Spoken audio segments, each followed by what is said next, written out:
welcome in to the Wednesday, normally afternoon stream. Davis Mattek, ChessLiam with you. This is sort of our best ball portfolio show. We're going to look what through 5 weeks has worked in Best Ball Mania 5, what hasn't worked in Best Ball Mania 5. We're going to cover some of the big news items of the week. Nico Collins, the New York Football Jets, Devontae Adams, Liam, not playing this week. And you're ready to wait out. You're ready to wait out a hurricane, man. You're really into it, dude. You are. Well, I mean, are you on the East Coast? I don't even know of Florida. No, so like I'm in the Tampa St. Pete area, but I'm not like on the coast. So I'm in like zone X or whatever. I think they're evacing to like zone F. Really the dangerous part is like the storm surge. So houses on the water, which I am not, But, I don't know. It's gonna be interesting tonight. The thing about it is Tampa's kind of built in this like valley where they haven't been hit by a hurricane for 100 years. And so like this might be the most damaging storm of all time because of course, people cut corners. A lot of these houses are just not like up to standard as far as like being concrete. There's a lot of wooden houses. So going to be a dangerous storm for Tampa people. And well, St. Pete. I will. I'll be thinking of you. Sure, we will be praying. We'll be praying for Herzig. It's gonna be really rough. So if you are in that area, either I hope you got out, or I hope that you. I mean, when the Swolecast doesn't even cover the upcoming weather because it's too serious, that's when you know. Yeah. It's pretty brutal. So if you guys have not watched the show before, it's a pretty simple program. We are basically just going to cover some of the best ball advance rate stuff. We're going to look at some of our dust ass portfolios, although I think Liam's portfolio probably is doing. This was a great week for me. Now. Yeah, good week for ChessLiam. Jamar Chase proved that he is actually, you had your weeks with Justin Jefferson. Justin Jefferson scoring a touchdown every single week, but no. Jamar Chase, just like in college, when he was the alpha to Jefferson, reminds the player pool that he possesses one of the highest ceilings in fantasy football. But we'll get into that. I think we want to start with Nico Collins on IR. Honestly, like the best pick in fantasy football this year. I think like maybe like more than Rashee Rice to me. Just because so rare to get a player both with super deep ADOT and super high target share. Unfortunately, the Bills just played great defense. You don't cover a guy that's so good that he pulls his hamstring. What's the strategy there? But no, I mean, the Texans being, conservative, putting him on IR. I still think you're pumped for the Nico teams. As far as like what was the optimal 3-round start to you, to me, it is either Chase / Jefferson / Lamb with Nico Collins in the second, and then Malik Neighbors in the third, DK Metcalf in the third, something like this. Maybe Kyron. DJ Moore. DJ Moore is having a very underrated start to his season.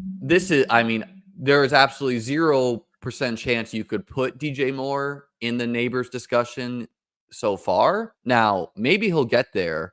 The other thing about DJ Moore is, Rome Odunze does look good. Like, he didn't get there in the box score, but he looks really good on tape. So I don't even think it's guaranteed Moore will be the alpha to Rome by the time the playoffs rolls out. You know who doesn't look good is Keenan Allen. Keenan Allen does not. Good for both, good. Right? So what would be the optimal 3-round start to you? I think Jefferson, Chase, or CeeDee Lamb, followed by, well, honestly, Barkley, right? It has to be. But if you get Barkley, you don't get Nico. Well, slam dunk, right? Wide receivers just keep getting injured. Why would you want a wide receiver when you could just take a 27-year-old running back? Come on. It feels pretty straightforward. Okay, and I heard you on the Swolecast saying that like your advance rates by week 4 are your advance rates. I just categorically like disagree with that. Where I was advancing 12 teams last week, I'm advancing 25 this week.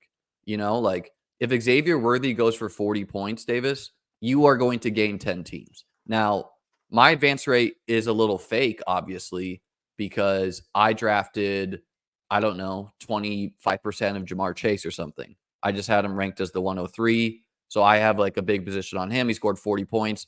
He's a 40% advance rate player. Probably doesn't hold, although maybe it does, right? Like the thing about Chase is his best year was his rookie year. So unfortunately for both of us, I think we both played it wrong, where you played Jefferson, I played Chase.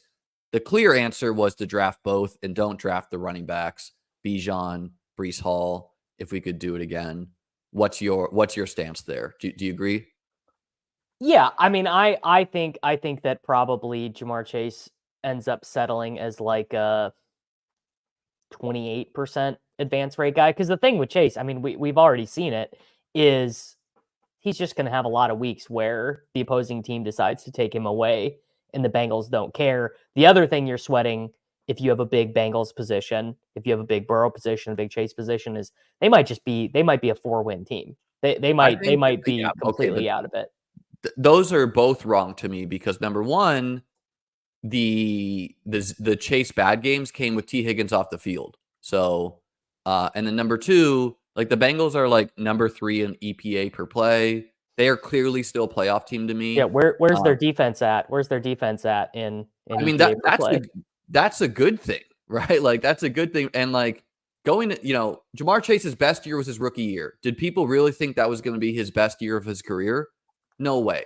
Just like no effing way. So he's been hurt. Burrow's been hurt. That could still happen.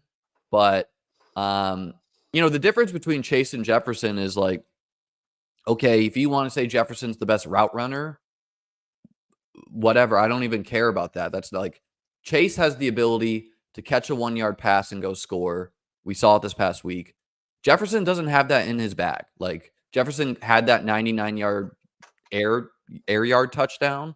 So like he can beat someone deep, but he's not like he doesn't have the ability to generate yak quite like Chase, which in best ball for like super all high. right, well, I'm gonna go to the data and go see if this is true. I'm gonna guess the data. Jefferson's biggest games are sub 40 points. He has never like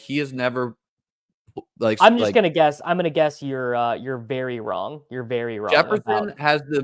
Jefferson has the ability to repeatedly score 20 points, 25 points, which is valuable. Right. But yards after catch, his highest per games reception. ever are not. His highest games ever is lower than Juwan Jennings, which I mean, no shame, it was 50 points. But yeah, I mean, I would assume that is true for most wide receivers in the NFL. So you are correct that a good Justin Jefferson season, the yak is a good Justin Jefferson season, 5.1, 4.5, 4.9, 3.8, 5.2 yards after catch per reception. Justin Jefferson's very good seasons, so year 1 and year 2, he's at 8 yak Jamar per Chase, reception. But 2022 and 2023, his yak per reception is totally in line with Jefferson. So yeah, I am going to the season where Joe Burrow didn't play quarterback, you mean? And so he's like, shouldn't that be better for his yak? They should scheme up a lot of screens and things. No, because what happens is they build the whole plane out of chase slants, and when the defense doesn't have to worry, when the defense doesn't have to worry about getting beat deep, you can just play soft coverage and stop yak. When you have to be worried about getting beat deep as well, that generates space on the field for yak to happen. So no, I mean like it is just true that in watching football, you would say Chase has better yak. He's just simply a faster football player than Jefferson. Sure. I mean, I'm not negative on Jamar Chase. The guys who I was fading relative to the field were St. Brown, Tyreek Hill, well, and Chase, because I had Jefferson ahead of him. But yeah, I think they are both likely. I feel we are at the point of the season now where I can say those are going to be the 2 highest advance rate players in the first round. It'll be Jefferson and it'll be Chase, probably followed by I think you'd say St. Brown at this point, because also where St. Brown is getting drafted, you were less likely to get a disaster guy in the second round with him. I would say it's Lamb, and And I'm not going to just give it to Chase and Jefferson because, I mean, we just saw Nico Collins go on IR. If either goes on IR and Lamb scores 40 points in a game, that's going to change everything up. The ones we know are going to be bad, CMC, Puka Nakua are the two ones we know are going to be bad. Tyreek Hill is also probably going to be bad because we don't get Tua till week 8. Yeah, Tyreek is going to be bad even if Tua comes back. There's so many zeros already. Yes. And then, okay, Bijan Brees, what's your read there? Like Bijan, I think we can chalk up to the shoulder injury. Hamstring. You know? I thought he had a hurt shoulder is what I read going into He was that listed he was listed on Monday last week before that Thursday night game with a hamstring injury. Okay, so either I misread or he's got multiple injuries. I mean, concerning for both that, I guess you like optimism for Bijan is that the Falcons look good and Kirk Cousins look good. So like, no, Kirk Cousins is not going to throw for 600 yards every game. It's like touchdowns are going to flow through Bijan occasionally. Brees, optimism a lot less unless the whole offense changes without Robert Saleh. Let's talk about that. My stance of what happened there is Robert Saleh was going to demote Nathaniel Hackett. Hackett went to Rodgers and said, "Hey, this is happening." Rodgers went to the owner and saved Hackett. That's what I think happened. What do you think happened? So I think you're probably right about that. Like it was a save Rodgers guy thing. And ultimately where I landed is like the Jets season is total dust without Aaron Rodgers playing like one of the 10 best quarterbacks in the NFL, something like that. Yeah, you know this conspiracy theory? I mean, you want to talk like Woody Johnson is an old school racist if you read about this guy. Like, so I mean, yeah, this is like maybe the Jets owner, by the way, guys. Yeah, I mean, it could be the Lebanon flag thing too. Of course, this week is the anniversary of that brutal attack, and then obviously relations are, an 11 out of 10 as far as Palestine-Israel relations. So I don't know. Maybe that was it. I kind of think you know what's even more likely? I think it's even more likely that it was like kind of widely reported that Woody Johnson, he used to be the ambassador to the United Kingdom, so he spent a lot of time over there. He has a lot of posh, rich friends over there. They all came to the game. They're all there in the suite. They lose that game. Woody Johnson is pissed. Woody Johnson has to save some face. Woody Johnson has to do something. So Woody Johnson is like, someone's losing their job. Someone's losing their job, and you can't bench a head coach.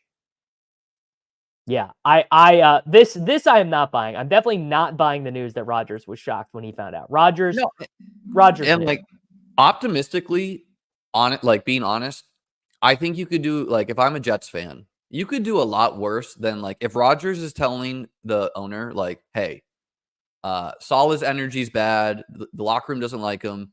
I know what this team should be doing to win the Super Bowl." You could do like as rosters has your team hostage. You could do a lot worse than just, all right, let's find out if Rodgers is right. Maybe Rodgers is right. You need to be like the rumor is Rodgers doesn't like doing motion things that the top offenses do because he thinks it's like only bad quarterbacks need to do that.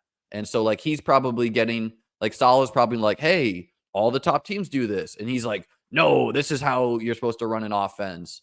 So like we're gonna go back to my way of offense, and Hackett was having to do some pre-snap motion or something. So yeah, like I mean, you're gonna go as Rodgers goes anyway. So if he feels that he can do better as the kind of like a LeBron James, almost the head coach of the team, as a fan, if I was a fan of the Jets, I'd be willing to just find out and like whatever. It doesn't matter. Rodgers is only gonna play. I don't think the thing is I don't think anyone benefits for fantasy from this firing. Maybe Brees will.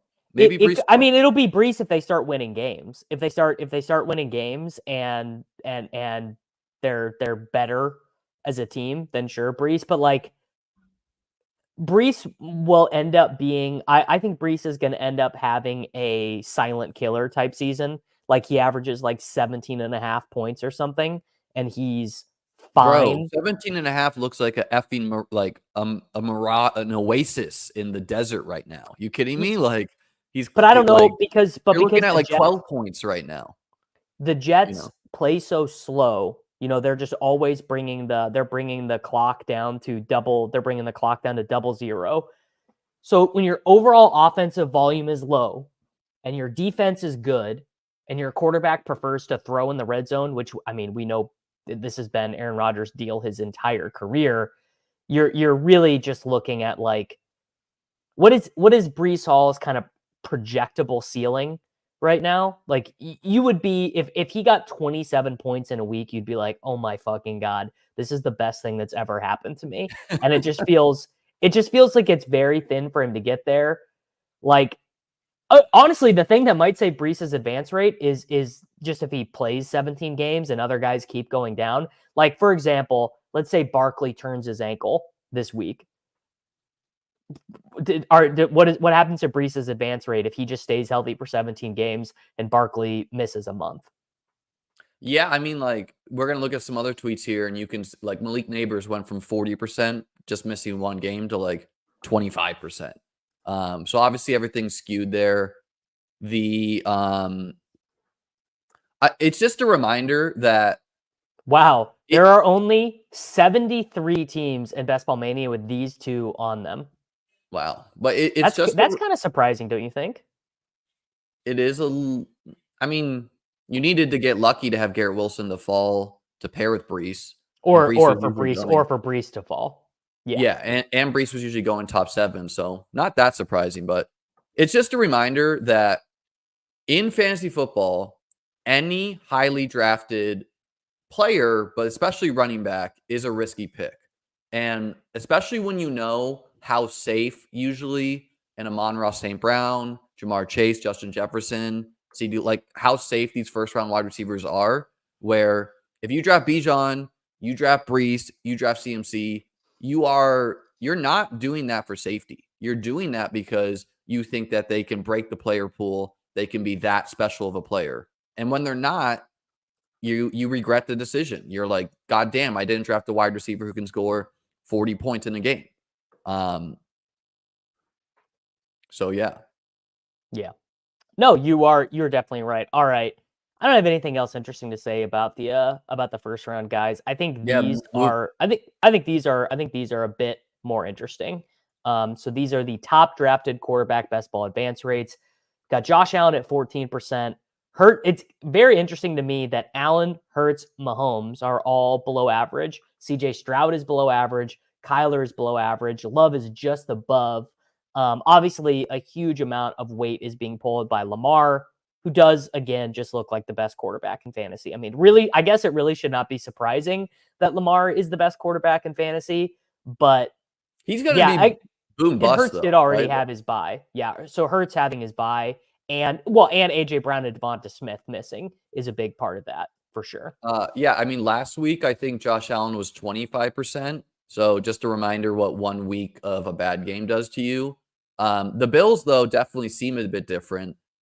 I mean, on the Bills, like Josh Allen maybe played with maybe he got concussed in that Ravens game. You remember when that on the trick play when the big D lineman pushed him down? Well, he definitely got concussed last week. I mean, He definitely yes. Liam, take me into your mind as a fan. You're watching your boy. Like that is like the reason you get up in the morning. You watch him take a nap, but he doesn't come out of the game. What is that like for you? Well, I mean that whole game, first of all, like if Nico Collins doesn't pull up his hamstring, maybe the Bills are down like 40 at half. Like, and Josh Allen played like shit. Kincaid was like streaking down the field on a 70-yard touchdown. The offense is also being built out of Mac Hollins. Like you're down bad with the Chiefs, but like if the path to failure for the Bills pieces is Mac Hollins being a big part of the offense, which Dude, the Mac Hollins targets. Like, dude, I mean, what? inches away, dude. The guy just needs to track a little bit better, you know?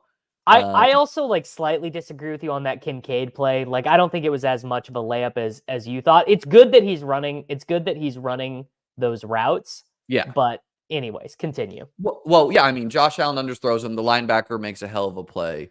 No, but I'm saying, like, in the first half, the Bills played so bad they should have been down 30. Position to like steal that game was shocking.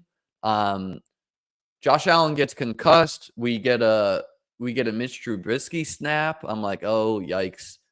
No, should he go back in the game? Absolutely not. Now he's claiming it's his chest, whatever. Bills play on Monday night, so at least he gets a little bit extra rest. But I don't know. I'm not long-term worried about the Bills. I am skeptical. Like, the wide receiver room without Khalil Shakir looks highly skeptical. And I mean, this is like a mini reset year for the Bills. They got a lot of dead money. Keon Coleman does look better than people want to admit. You know, like, he's actually separating. I think he's like top 5 amongst the rookies in separation. Only scored like the long touchdown here. Yeah, like the Mac, like, I think Curtis Samuel 26% yards per route run, 23% of the targets, a 20 he could have scored. ADOT. He could have had like a 30-point game if he like caught some of these balls. I don't think that's the plan going forward. I think Josh likes Matt Collins, so he's like, screw it. Like, let's see what you got, dude. But no, I mean, like, and then I'm not as hard on the Bills losing. Like, I don't blame Sean McDermott for the Bills passing 3 times there. They did need a first down in my mind. I think that's more on Josh Allen's shoulders, who was probably concussed. Because I think, like, Josh could have thrown some 5-yard outs there to like generate a first down. He chose not to. He chose to try to hit. That's not the Josh Allen way. No, he chose to try to win the game with 30 seconds. And it's like, all right, dude, I don't blame you. You are probably roughly concussed. Playing Keon in the slot would just be immediately admitting that he was a bad draft pick. I disagree with this. They should not do that. Yeah, I don't think you can, because that's where Shakir operates. He's like their best wide receiver. That's where Kincaid kind of operates. Like, and Kincaid is like, Derek Stingley is covering Kincaid. That is not usually like, okay, so good, the defense respects him. Bad, you don't want the best defender of the other team on your line. Like, you want them to be covered by AJ Klein and co, like linebackers. And then I don't think Curtis Samuel's healthy, and I don't think he will be for. Well, like, he got up to 67% of the routes last week. MBS was down to 39%. Yeah, I think that was just like desperation. They're not using him as a real wide receiver. Like, it's like short, like gadgety screens and such. I don't think he's healthy. He has 4% of the air yards for the Buffalo Bills. So that's rough. I mean, Shakir, Kincaid. The other weird thing is that the Bills are playing so slow. Like, they've not usually done that. So I don't know. Maybe Joe Brady is a donkey. Maybe they just need some time. Buddy, Joe Brady is a donkey. I'm sorry to deliver this news to you. You should have known the second they called that trick play when it was 21-10, and they could have just like very conceivably taken all of the initiative, all the momentum against the Ravens, and they called that trick play. Like, I mean, insane stuff. I just have a little bit more patience than you, Davis. You have declared Chase Brown dead. Now he's not. Like you tend to ride the wave of the NFL, and like we all do. We all do 1 week reactions because that's what we have. But no, I mean, I'm not ready to declare Joe Brady dead. I am concerned. Like, I'm concerned with some things I see. Like, why are we keep running James Cook up the gut? You see, like, why not pitch him the ball and let his speed be part of the offense, you know? But I'm not worried about the Bills long term or Josh Allen. I don't know if in fantasy, though, Josh Allen is going to be. Now, if the Bills lose to the Jets, Josh Allen will be a great pick in fantasy because you're going to see rushing Josh Allen. And that is just a reminder that I don't think the Bills want to rush Josh Allen a bunch if they don't have to. But whenever they do, they will. Yeah. So we're getting a couple questions about Tank Dell, to which I would like to say he just very clearly is not healthy. He's not. Well, yeah, let's talk about that because, okay, Mark Andrews I faded because of tightrope. Tank Dell I didn't because he was young and so good last year. Kind of looks like I should to date. Now, if this guy gets healthy by week 10, okay, I don't care. But what's your stance on injured players? Obviously, it's skewed by such a small sample. Like, are you going to actively change how you draft next year because of Mark Andrews, Tank? Like, do you think we're overreacting to the injuries? I think we as fantasy analysts just kind of ignore it sometimes. What's your stance? Well, I think with the Mark Andrews thing, probably there is some signal there. And the data doesn't show that Tank Dell is that much worse. Look, like He his was shot too. So like he not only broke his leg, but then he got shot. Yeah, so his separation score is fine. His yards per route run compared to last season, absolutely does. Let's actually look. What's Let me Kincaid's separation score? Because ESPN Open Score is being a coward and refuses to rank Kincaid. Yeah, maybe it's too high. So Maybe it's last year, breaking their chart. yeah. So Tank Dell's separation score on fantasy points is like literally like worse than 50% on 288 routes. His win rate is way down. His separation score versus man His coverage. ADOT's down too. He's like running shallower too, right? Yes. Yeah. So Tank Dell, to me, the data would say he's not healthy. Matt Harmon, who does the great reception perception stuff, he had this great bit on his podcast, the Yahoo Fantasy Football podcast this week, and he's like, you can look at all the numbers and declare that Tank Dell is not playing very well, or you could also just watch football with your two eyes and be like, Tank Dell does not look right because he's a 155-pound guy who broke his leg and got shot. Like, Yeah. so now maybe it's true that he is going to just have to play better, or not play better, but he's just going to have to get the ball more. Like he just is going to have to be targeted more because Nico Collins is on the IR and it's the only way their offense will work. Or when Nico went out of that game, the Texans did not score any points. It was like 17-3. The game finished 23-20 with like 2 field goals, including one as time expires. So like the Texans offense, now the Bills are built to stop the pass a little bit, but with Stephon Diggs as the number 1 and a bunch of guys, Xavier Hutchinson being your 3, why do you refuse to trade John Mechie and then you don't even play him? I don't get that. does anyone really want him? I don't know. Like in August, we were getting reports that teams were calling about John Mechie, and then the Texans elected to cut Noah Brown to keep John Mechie, to not play him.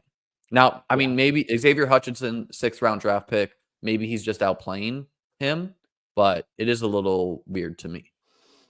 Now, another thing that is interesting, I'm going to pull this up, but I'm fairly certain Tank Dell also has a different role in this offense. Like his air yards are way up, which is I don't know if that is the best way to use him, to be using him as a vertical wide receiver. So he crushes like that. What do you mean? He crushes with like deep routes.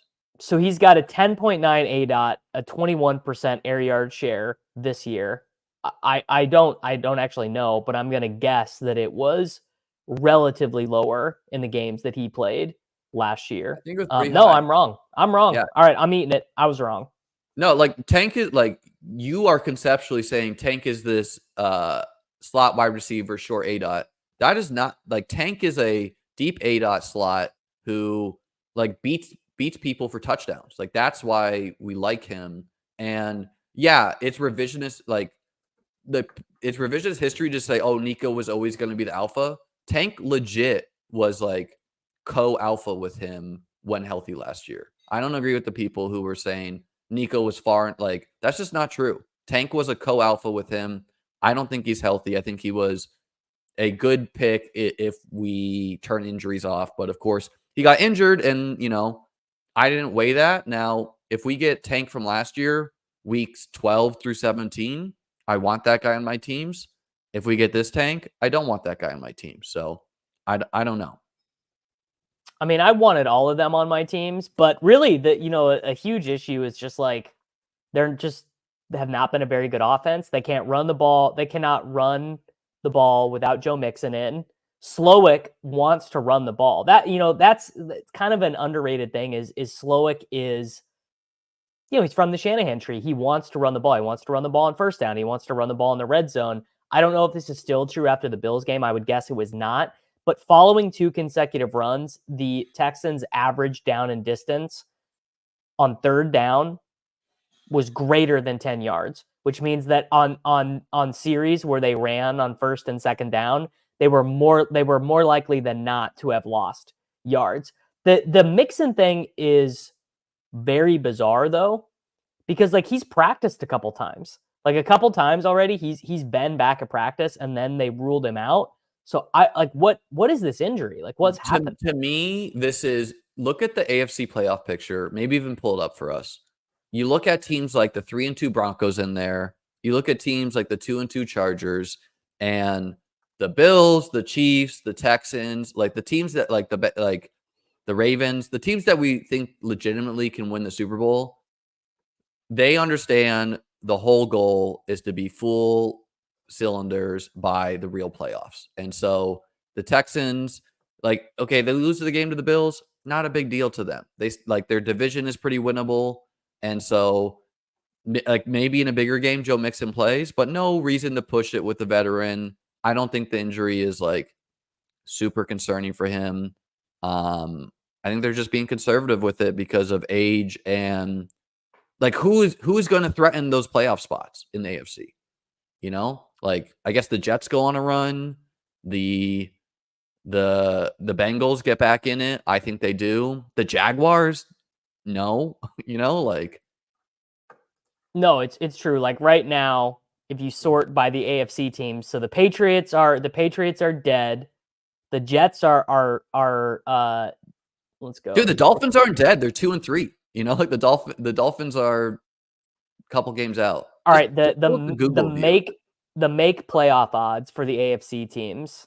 Yeah, the Dolphins are not dead. So the Patriots are dead. The Browns are dead. Even the Jaguars and the Titans are not dead. Like, can't you see the Steelers falling off? Yeah, that's crazy. The Steelers are just about even money to make the playoffs. I think I'd probably bet against that. I would prefer betting on the Bengals than the Steelers if I had to choose a team.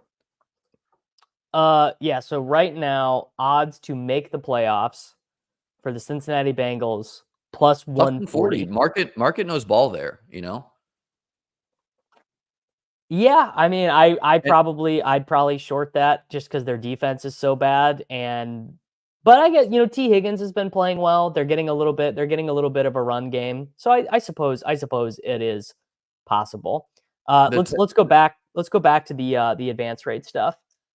I think Kyler's goes up because McBride is back. He had 8 targets last week, and because all the other tight ends are so bad, I think he gets dragged up.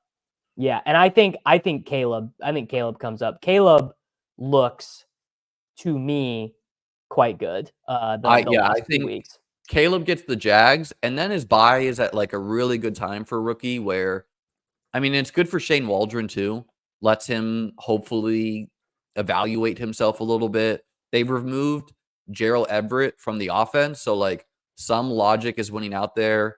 Caleb is looking better. Rome healthy now. Even Keenan, like getting healthier is going to help. So yeah, I think Caleb goes up. Happy to see him looking better. I mean, Jaden Daniels has room to go up, man. Only 25% for what he's been. Now you get this Ravens maybe shootout game. Like Jaden Daniels, room to go way up. I think Burrow and does Jaden Daniels have a ton of room to go up because his stacking partners are all pretty bad? No, that's why he has room to go up. Where if they start like if Terry McLaurin starts becoming a league winner because Caleb like they open up the offense more, that's gonna bring him way up. And who's their week 17 matchup? The Atlanta pieces coming alive will bring Jaden Daniels way up. If like Drake London starts being a smash, even Darnell Mooney, even Darnell Mooney, by the way, I wish 6,000 teams with Jaden Daniels and Darnell Mooney on them. Yeah, I thought he could be the Jordan Addison. I didn't get enough of him, but Yeah, I didn't either. you're seeing it play out that the Jordan Addison thesis is alive. 5,000 teams with Jaden Daniels and London. Well, like compare and just show the people, like put in Dak there. Put in Dak just to show that the field is prioritizing. Yeah, so it weak slices correlation. it slices in half. What In half. about with Mooney? No, it's actually same number with Mooney, 5,000 again. So that's interesting. There could be some randomness here at play. Oh, like, well, I mean, there definitely is randomness, but I would say there's no randomness with Daniels being represented on London teams. London teams. Yeah, And 100%. Bijan, like put in Bijan there. Like Bijan, Kayla. Oh yeah, that's interesting. So Bijan Daniels and like Dak or Burrow Daniels is gonna be Bijan and Jaden Daniels is represented on 7,000 teams. Bijan and Dak is represented on 2,000 teams. So yeah, And pretty for pretty anyone evident. confused why we're choosing Dak, he just had a similar ADP to Daniels. Went in the same Sure, round. and Dak Jaden teams definitely exist as well. Yeah, that's Yeah, definitely true. yeah, but like, I mean, it just show it. Like, there's infinite examples to show that the field is prioritizing Week 17 partners. You Like know one, who you know who's gonna go up? This is my call for who ends up. This is gonna be a guy who ends up being like a 20% advance rate guy. Yeah, I had a Dale great. Tolbert. I You went were on right, Pete man. Screens twice this year. I had some great calls. I had Tolbert I didn't get enough Tolbert. Like that was me trying to get some when I took him in the 12th round or whatever. Jesus Christ, man. It's so dark. Are we going to our advanced rates or are we finishing the No, I'm just looking. What do we think? What? Oh, well, classic. I'm a Mahomes team. Great. Okay, let's talk about the Chiefs because I wanted to. Oh, an Aiyuk team. Look at you, dude. Some humility. I wanted to talk about this with you because I wrote about this in the offseason that there was absolutely no way that Pacheco, Mahomes, like everyone pays off going at the same round. That just because they all went as like 3rd through 5th round picks, and that's just assuming like if you take them all, you're assuming that there's no other valuable pieces at those rounds. Is now in something like Best Ball Mania, this is a risk tolerance issue. Like you did more money in main events versus Best Ball Mania. So personally, right? Like, so personally, I'm okay playing Best Ball Mania really risky. Like I have played riskier than I did this year, where I think my exposures were a little bit more spread out for whatever reason. Where in years past, I've just had like I had Jamar Chase as the 101 and had like 30% of him last year. That is very risky. That is leaning into a top heavy structure. Or when I had 60% Gabe Davis, that is risky where I'm saying he's a good pick and I'm saying the players in that round fail. Now, obviously there could be big payoffs here. What is your now you've ran bad on the Chiefs in a couple ways. Number one, the cover 2 era. Good thing my main event teams are doing so good, man. Good thing, you know, it's like, let's just add this up. You're alive still, man, because 2,000, 4,000, 6,000, 8,000, 12,000, 14,000. That team's a playoff team. 16,000, Tree Branches is a playoff team, is a top 4 team. 18,000. So $20,000 worth of fantasy football teams. Okay, Ooh. so maybe you played risky on the main event as well, where you drafted the same guys you did in Best Ball Mania. Now, no, I just don't have any. I just don't have any Barkley, and I don't have any Kamara. You don't need the, but like, you've ran bad where your best look player. At this team. This is a totally fine team, and then Travis Kelce, and then Cooper Kupp. Oh, Rashee Rice. It's just like, you know, You might it get there. Just is what it is, man. No, but what I'm like, as far as risk tolerance and how we played, you're feeling the downside of it. So it's easy to react and be like, I drafted a lot of Rashee Rice, he got hurt. Therefore, I'm going to spread everything out next year. Oh, fuck no. No. As far as like chance trying to win that. the contest, though, right? Like, are you purely happy with how you played? There's some things I wish I did different. Like, for example, Brian Thomas Jr. was a guy I had at like 25%. And then the Jaguars reporters started to like negatively like talk about him. And so I lowered him my rankings. And I wish I just like didn't have Twitter and didn't read about that at all, because I thought like big fast guy could score points, pretty simple stuff. And then like I took input there and spread it out more. What's your take as far as risk tolerance with BBM and then maybe in general? The only thing that I think I really did poorly that I could have, with the information I had at the time and critical thinking skills I have inside my own brain, is realize that Hollywood Brown being out would have been an immediate signal to Andy Reid and to the Chiefs that this idea of running the air raid offense and just like smashing and throwing for 4,400 yards was just not going to happen, because that immediately brings back in Justin Watson. That immediately, I mean, I don't know what I could have done. Did Like you they think signed Smith-Schuster, man. They like that, like they waiver signed wire Smith-Schuster. king, dude? What, he's like the top waiver wire pickup this week. What did you think the Chiefs versus the Steelers was the key to winning Best Ball Mania? No, but I basically thought Rashee Rice and Worthy were the two worst prices in fantasy football in terms of the market being inefficient. And I wanted to have Mahomes with them. And like, I think we've definitely seen it, right? We saw it in the Colts game. We saw it in the Cowboys game. Like, the Steelers are going to force you to pass because they don't want, they're one of the few teams that wants to force you to pass. They don't want you to run on them. And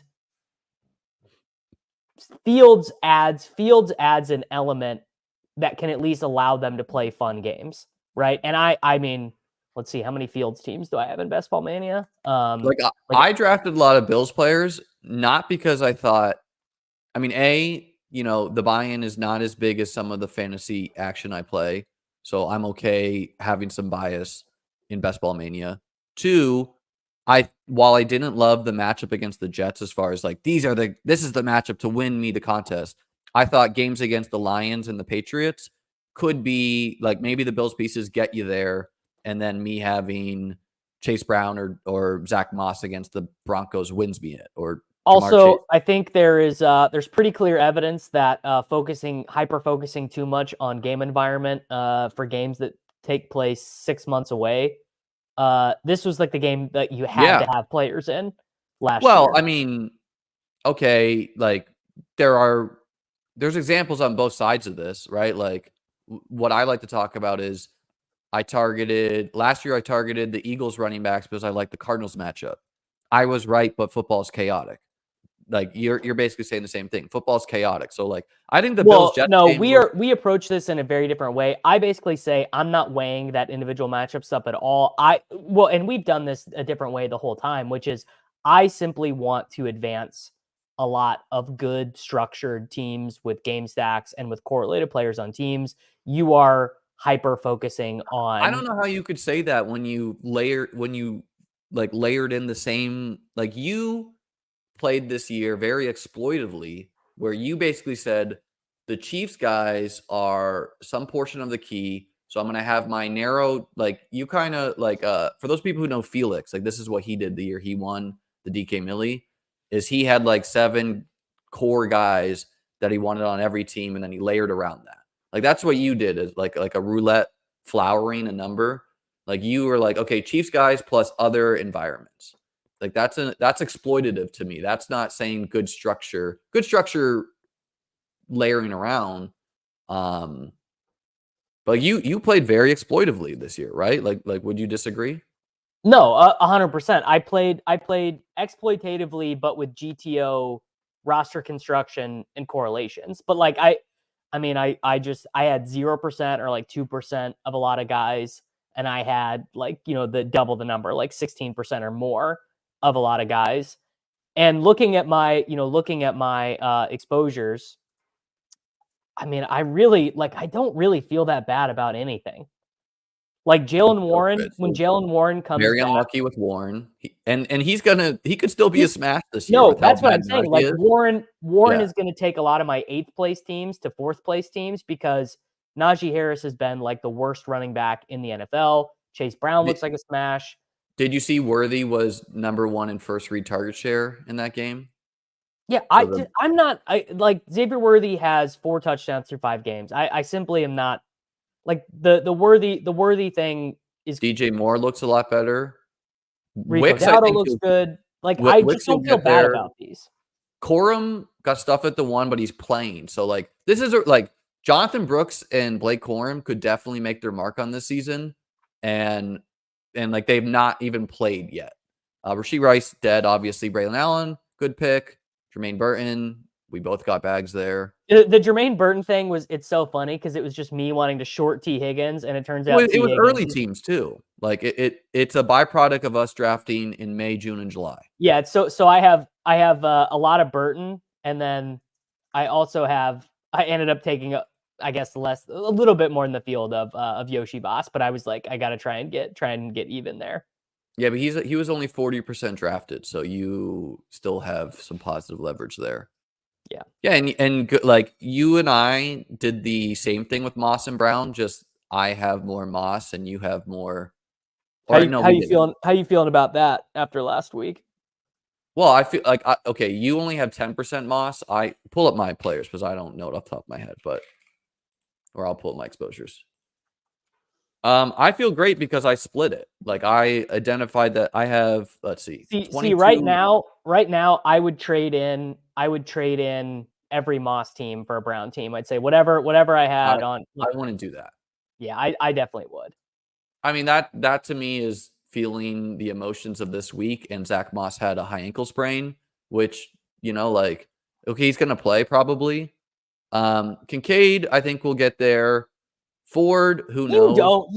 I don't think you believe that. I think you are now doing a bit. I think you, in your heart of hearts, Liam, if I gave you truth serum right now, I think you were. So Kincaid catches the 70-yard touchdown and everything's different. Like, we're just a game of inches decides whether a player's a good pick in week 5. Ray Davis, I have big doubts about Ray Davis getting there because he just doesn't look that good to me. And Ty Johnson, I think, would be a big part of the offense if James Cook got hurt. So not so sure about him. Weirdly, I think Ray Davis to me seems kind of the same thing as Corum and Jonathan Brooks. But worse to me because Ty Johnson is a bigger part of the offense than people like. I knew that was an outcome, but I wasn't drafting like it. I was like, hopefully it's not. And to me also, like, he just doesn't look that good when he touches the ball. Shakir, feel great about. Coleman is a totally fine pick as far as like a best ball guy. Ferguson feels great. Moss, like I feel good about Moss. So let me show you why I would swap every team. I don't think the plan is for Chase Brown just to become the workhorse. Do you think that is the plan? No, I think Zach Moss will continue to play long down and distance. I think they like his pass blocking. I think he'll be there on the goal line. But if you're looking for a guy to win you $1.5 million, you want the guy who scores fantasy points over expectation. Chase Brown, 9.8 FPOE. Zach Moss. To be clear, I have 23 FPOE. Chase Brown teams.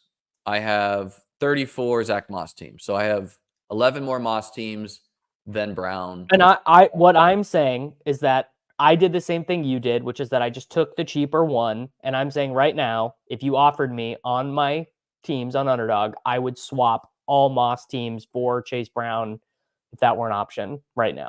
I wouldn't, because I don't even think Chase Brown scores that receiving touchdown if Moss didn't get hurt. Like, they're saying it's not a serious injury, but it looked really bad for him. So I think coaches think about that too.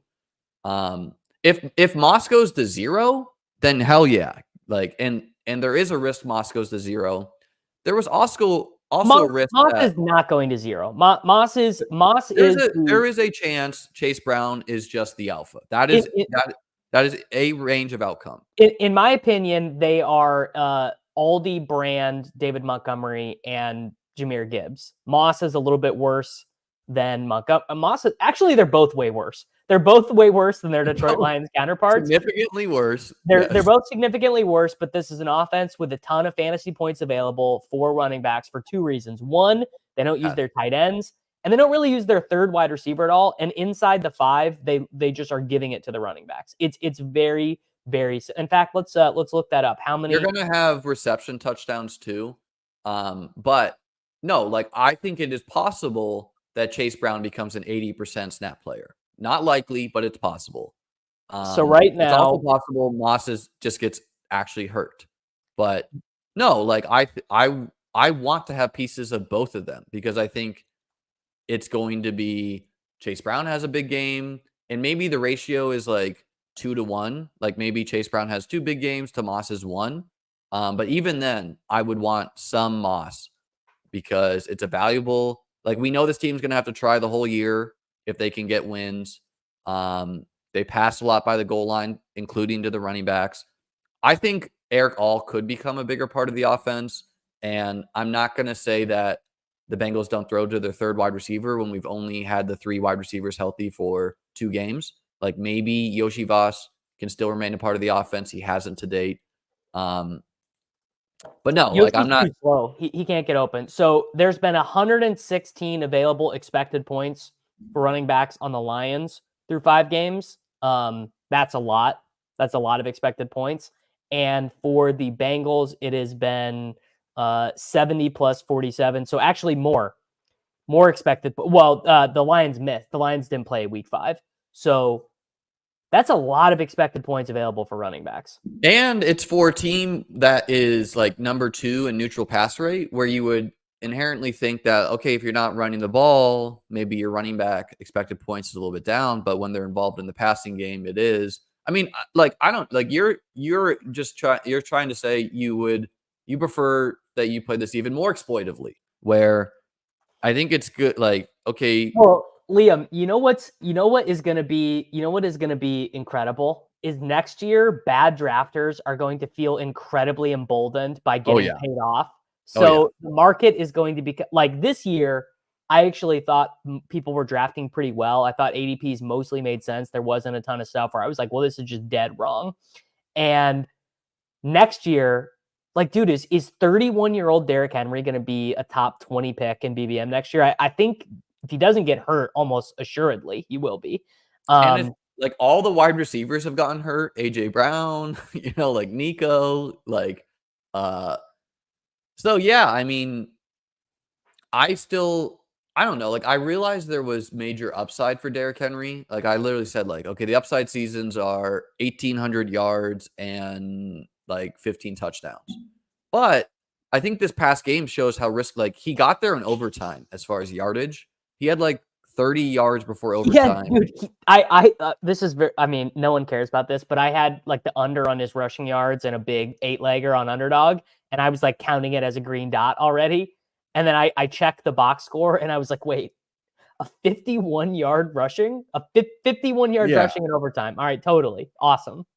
Yeah, like and he scores the 1-inch touchdown. I still think, like you said, Lamar is the number 1 fantasy quarterback. I still think he's going to be a better and best ball player to some degree, where like there are going to be weeks where it's just Derrick Henry. There are going to be weeks where like not every team can even push the Ravens like the Bengals did. Like they literally don't have the capability to go score 80 yards with Jamar Chase. Lamar gets the ball back, throwing like that's just not a game script we're going to see a lot. –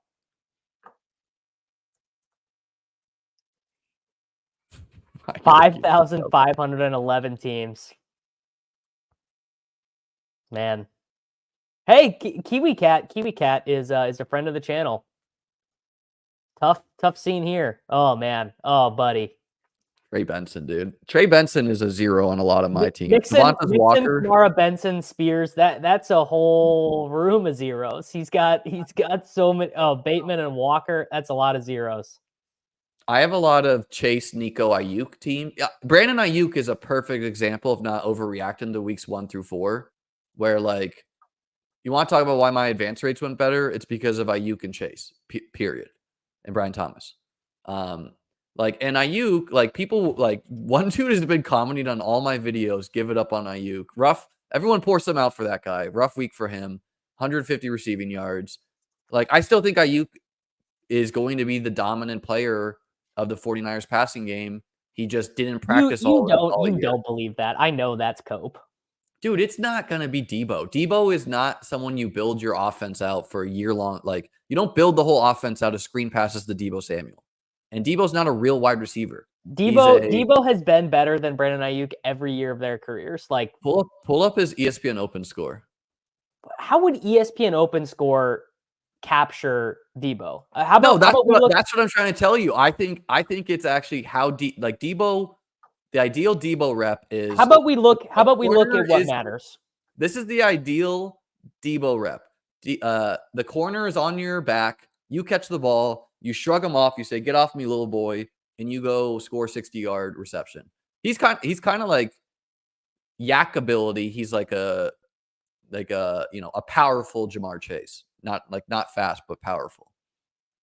Yeah, I just think the guy who scores $1 billion. You want to explain to the people what you're displaying here, by the way? You just kind of keep on like flashing this chart with no. Yes, so this is the RotoViz expected points table, which basically just tells you how efficient a player is. Like, if you score fantasy points over expectation, you're a good player. If you score fantasy points under like Pollard versus Zeke is the way I would explain it. Zeke always got a lot of fantasy points and was always under expectation.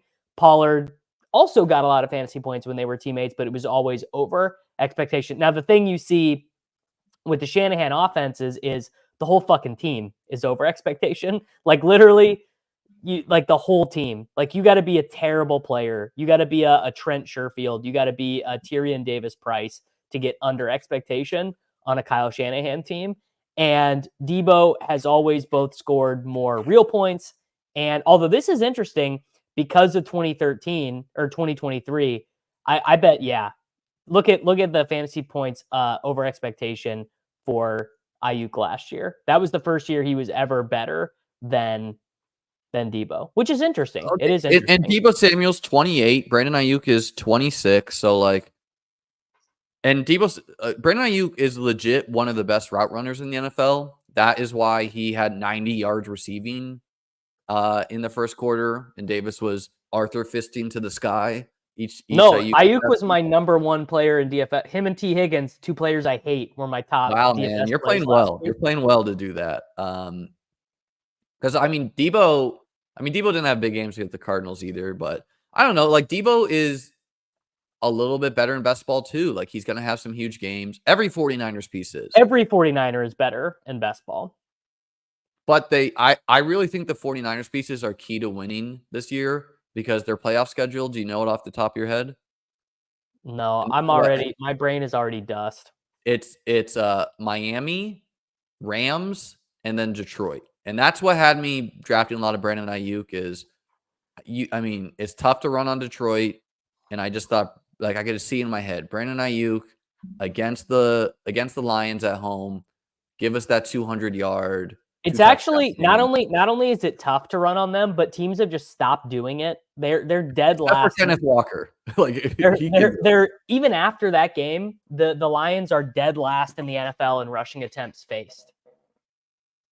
Yeah, and I thought, like, they tried to fix their secondary, but it's just kind of like a rookie corner having to face Aiyuk, and then you got like Kittle, like, who is also a monster. CMC gonna return though. That will throw a wrench in everything. Yeah, maybe he will. I don't know.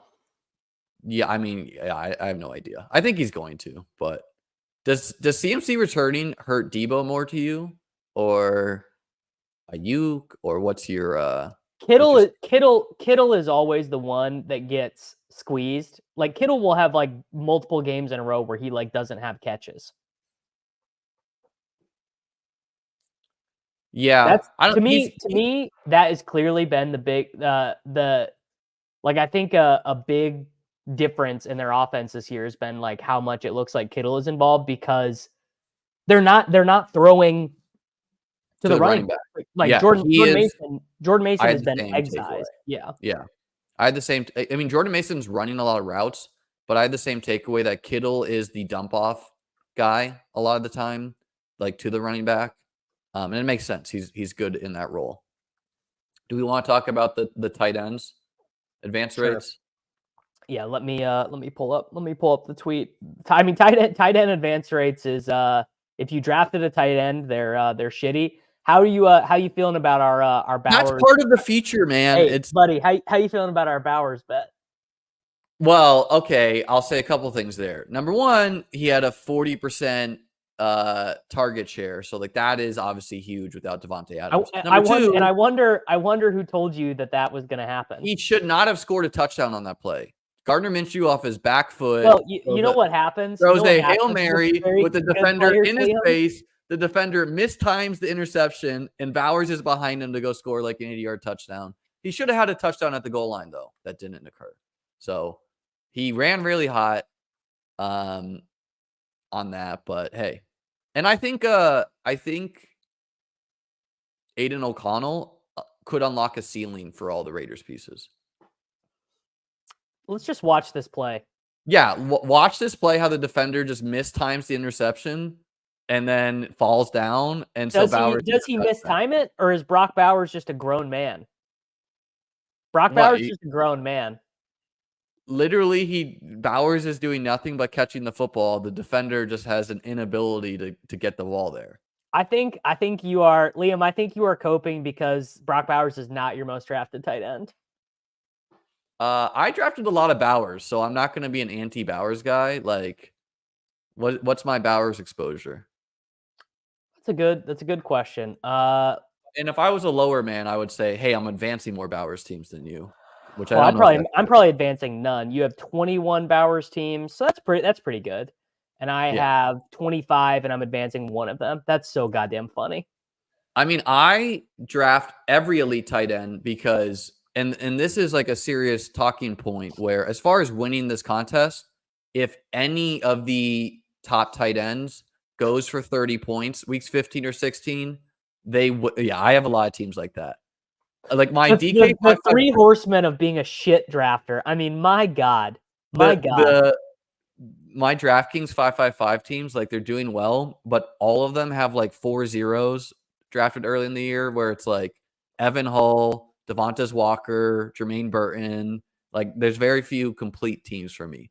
But on the elite tight end point, if any elite tight end spikes in the playoffs, which there's a lot that could, that just adds so many points to your roster where it's hard for it's hard for running backs and wide receivers to separate as much unless you get a Derrick Henry 40-point game. Well, if you do the math, there is 96 starting wide receivers roughly in the NFL. There's 32 starting tight ends, and half their teams, half teams don't even throw to their tight end. So your number of guys who can score 25 points in a game at the tight end position is really low.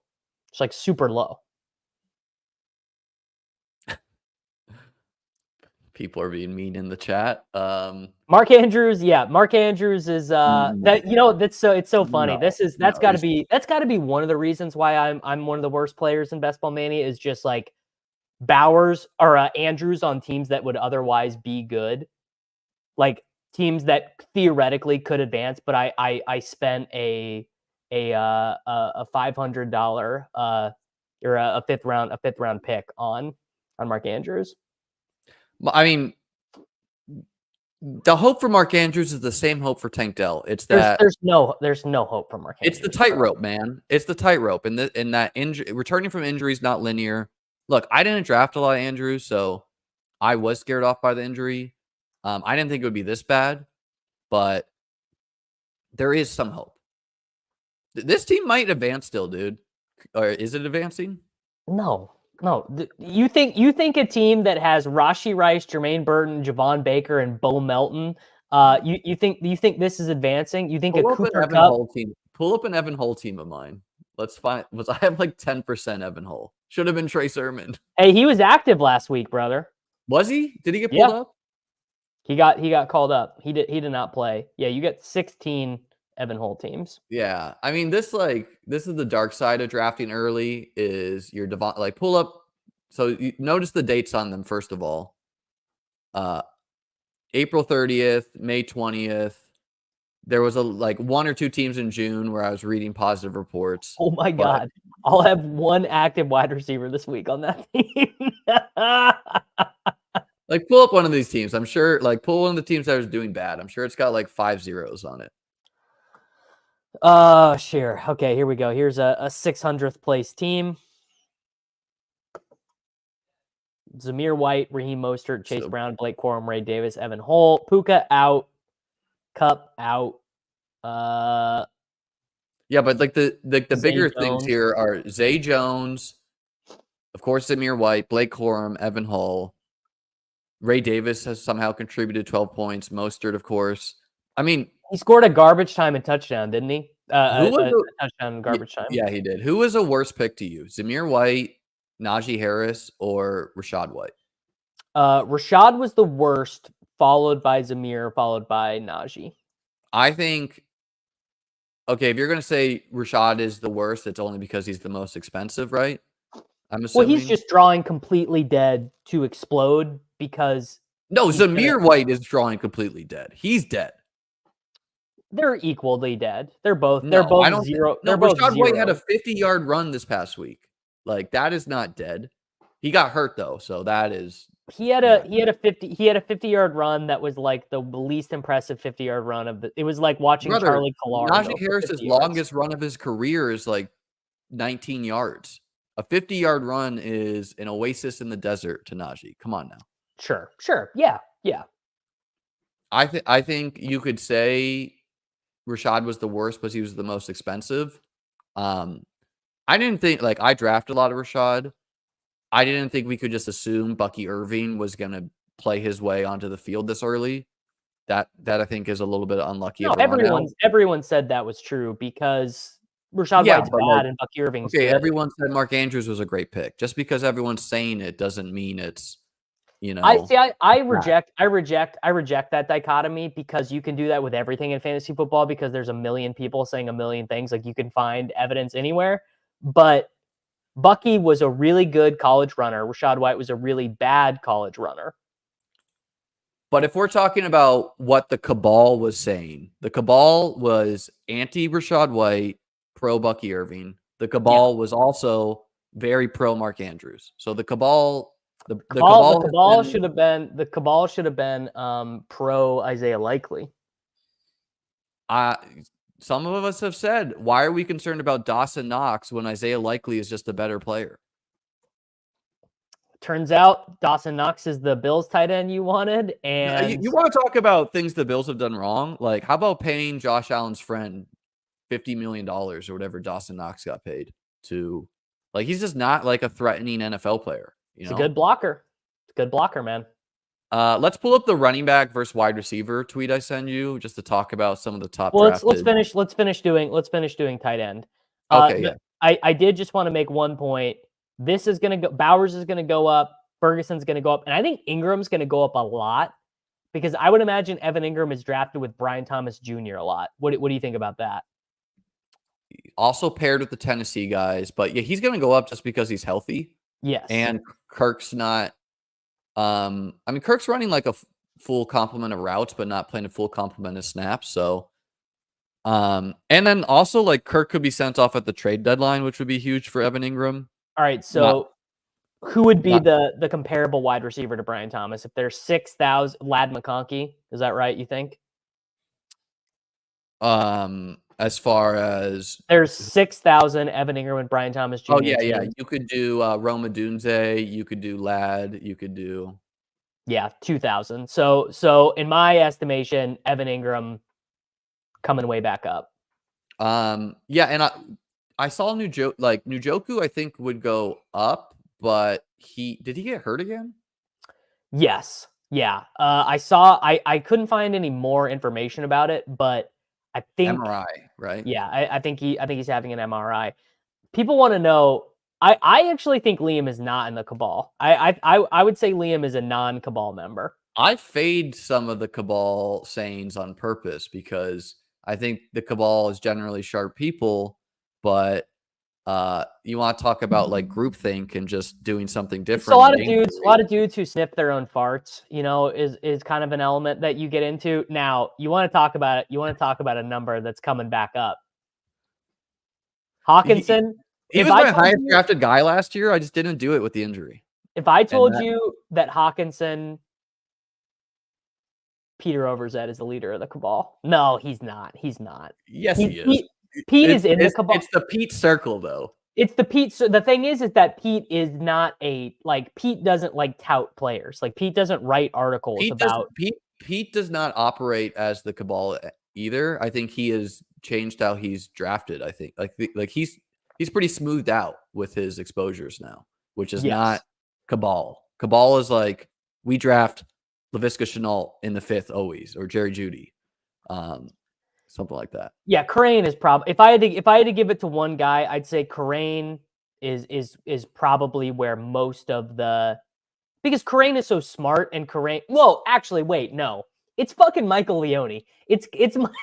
No, it is definitely the Cabal originated in the ship chasing circle, I think. But everyone gets their data and their stuff from ETR. But if you talk about who talks about the Cabal, it's you, Davis. You are the leader of populating the word Cabal and pretending that this Cabal exists. Do you want to know? I'll even tell you how the word Cabal came about for best ball. No one, obviously I am the originator of this. So the Cabal came about from Pete's Discord back when it was when it was NFT season, when people were doing NFTs, and there was a user in Pete's Discord who started accusing other members of Pete's Discord of being in a best ball Cabal and ruining his bags. There was a group of people who were ruining his bags. And so people in Pete's Discord started saying it. And then I started referring to it as it pertains to best ball. So that's how it actually, that's how the best ball Cabal, well, and then you have enough tinfoil hat people in the community who actually think that you're colluding somehow by streaming your drafts. You know, they're like, oh, you're how many people this summer did you have right? This I remember one time I drafted Taysom Hill over Pat Freiermuth, and this guy's leading his audience astray on purpose to get cheaper Pat Freiermuth, just asinine things. Helps the Cabal though. Who was the Cabal's guy this year? Drake Maye, or was it Andrews? I think it depends. It depends on which part of the Cabal you're talking about, because some part of the Cabal thought Drake Maye was stupid, thought it was a bad idea. I drafted a lot of Drake Maye. I'm stoked to get him starting. Pull up our Maye exposures. How we doing there? I'm gonna have a lot. I just wanted to settle back down. It's Dontavian Wicks. Dontavian Wicks is the most representative Cabal player, just so we can go ahead and settle that now. No, that was a Davis-centric Cabal. That was not a global Cabal, I don't think. Dude, he's the wide receiver 4 on the Green Bay Packers, and he was a top 100 pick. It was not just me. It was not just me. Well, you move markets, brother. All right, Drake Maye. I have, by the way, Liam, this is a very Davis Mattek thing. Insanely good run out for me to get the start here, because obviously the Chiefs are on bye this week. I needed Drake Maye to be active this week. Okay. So 26 teams. Honestly, I would have guessed. And by the way, guys, we are what? It's going to be week 6. So week 6, 7, 8, 9, 10, 11, 12, 13, 14. So 9 weeks until the playoffs are here. If you were down 90 points, you need to make up 10 points a week, which, on average, which again, it doesn't work like that where it's just oh, I scored 10 more than you this week. It's usually I scored 140, you scored 80. So I made up 60 points this week. So it's a lot of this still. And as far I'm advancing 25 teams, that's somewhat fake because I don't have a lot of Saquon and he just had a bye. So a lot of that's going to start happening to advance rates. But you got a lot of Drake Maye teams that could go on a run. What if Maye scores 20 points on the ground, 18 and advancing none. So that's that's nice for you. What's the pull up my team that's 8 points behind? Most of these are dead. Many of them are dead, but the issue with Maye teams. Oh, Davis, this is our team.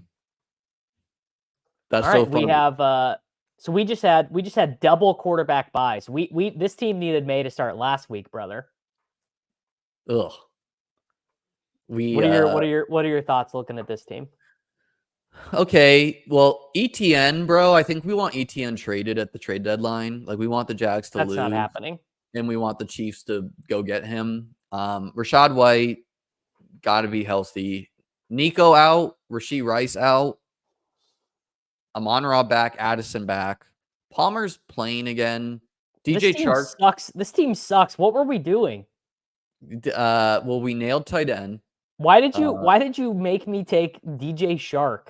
Dude, I have like 10% DJ Chark. I need him to get active. And Kendrick Bourne. Kendrick Bourne too.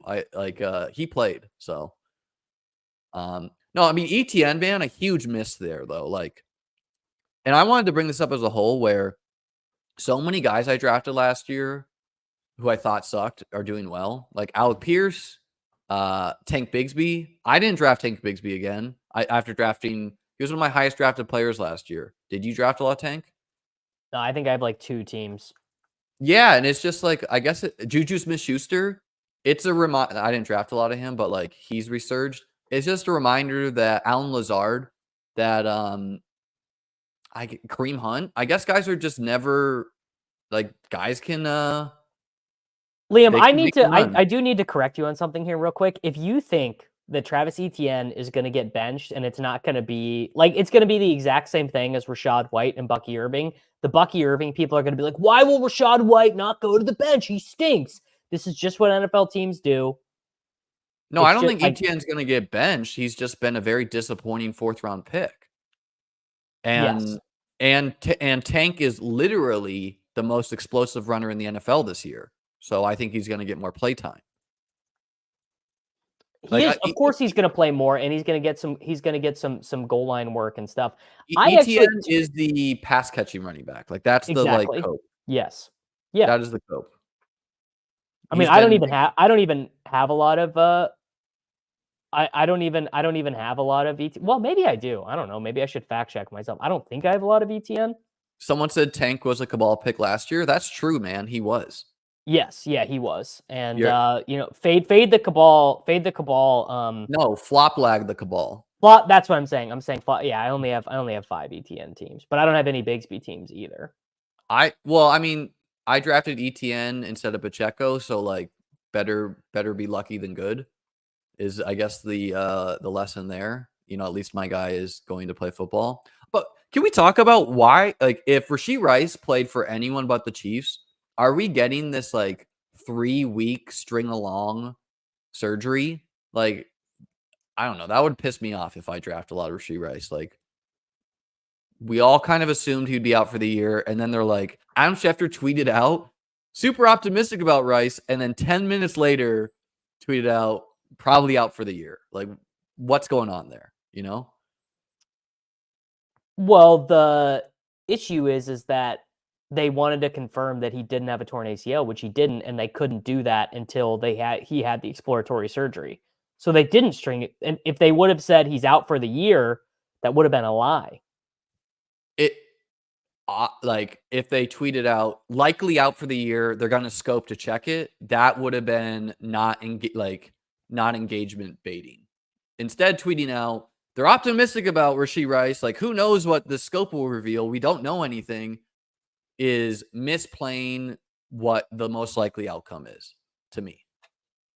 Yeah, I mean the thing is that they were coping, dude. I don't think it was even the Chiefs coping. I think Adam Schefter's like, sure, I'll take 7 million impressions to pretend Rashee Rice might return. Well, that's the entire Adam Schefter bit. Yeah, fair. Like, what do you think Adam Schefter's bit is, dude? This completely insane. Like you guys need to get some more air. Like just like come up for air, dude. Like come on. How many ETN teams do I have? Probably like 20. Really? Liam, that's I thought he was like a defensible running back there. 15. You're advancing some of these teams too. One of those teams is really good, or 2 of those teams are my two best teams. ETN. This team is all right. Mike Williams, man. Justin, got to get Justin Watson on the. No, this team I lost. Like I lost Wi-Fi and I lost data and I autoed Mahomes. And then, but I already had Jamar Chase and Burrow fell, and I was like, well, I'm not going to pass on the Burrow, Stroud, Chase, Nico stack. And then, of course, by autoing Mahomes, I missed on all the guys, and I was like, well, I guess Justin Watson is going to play. Maybe might get there. Estime returned to practice last week, so he should be back soon. Estime drafters might get like this insane run out where they might. Yeah. Where Beatty gets hurt. Who's the other guy who got hurt? I'm already forgetting. Someone else got hurt. Blake Watson. No, not Bidet. Someone anyway, not important, not relevant. But Jaleel and Javonte have been so brutal that actually you could argue that Estime going on the IR and just not being present for all of the brutalness could be like it could have just actually saved him. Dude, Jermaine Burton, man. If hit Jermaine him, Burton hit him with Mahomes, Stroud, Burrow. Hit him. I'm telling you, I auto drafted Mahomes, and then I was like, well, I'm just gonna pretend like every player in that round fails. I mean, what am I gonna do? Just roll with naked Mahomes? Gotta get Justin Watson in there. This dude, team off the screen. Flash a different ETN. This guy finished 11th in BR last week and tanked Biggie's 4th highest owned running back. He clearly didn't play last year. Congrats to finding best ball this year, sir. Watching, if you had ever watched Tank Bigsby play football, you would not have been in. Who's no, I mean like inherent bias year to year. Like, you know who else I drafted a bunch every year of his career except for this year is Jameson Williams. And that, like, I just was getting some more running backs in that range, and I thought I was a little overpriced. And I still like ETN. He's not gonna smash every week, but clearly a miss to not just pretend we're always right and just go down with the ship. Everyone clearly missed the best player in fantasy football. He was drafted a lot. Tony, that's not zero. I think Lazard was a sharp pick though. Just saying that, like, Rodgers loves his cronies. Yeah, I don't know. Who are some other like not 100% drafted guys? Oh, I pulled a list. Trey Tucker is a good one that I think both of us are on. Jordan Mason was 40. Here, I'll find my tweet on and I'll send it to you. All right.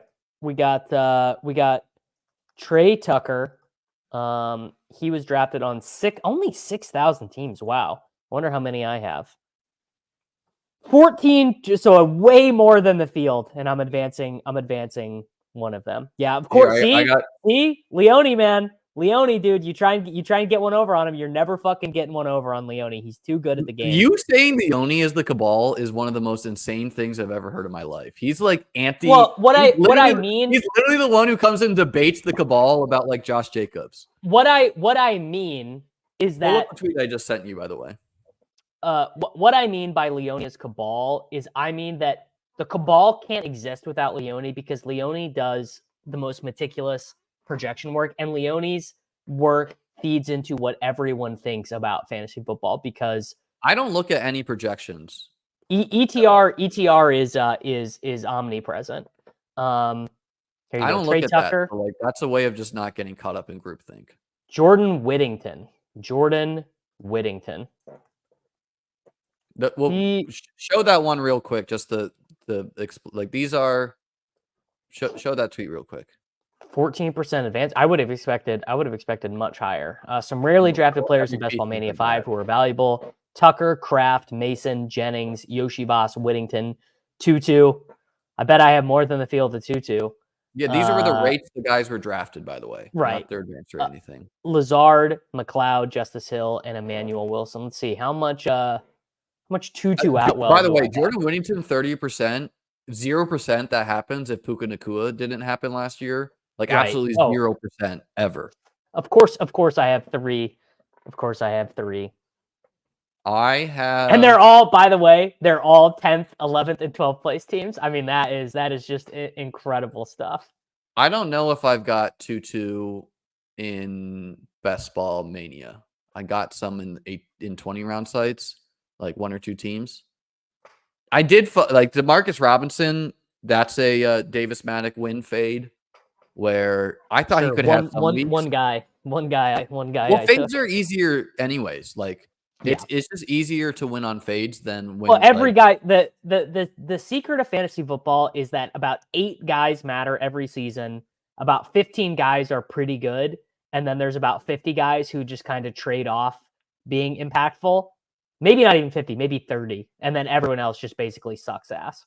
Did you draft more Jefferson or me more Chase?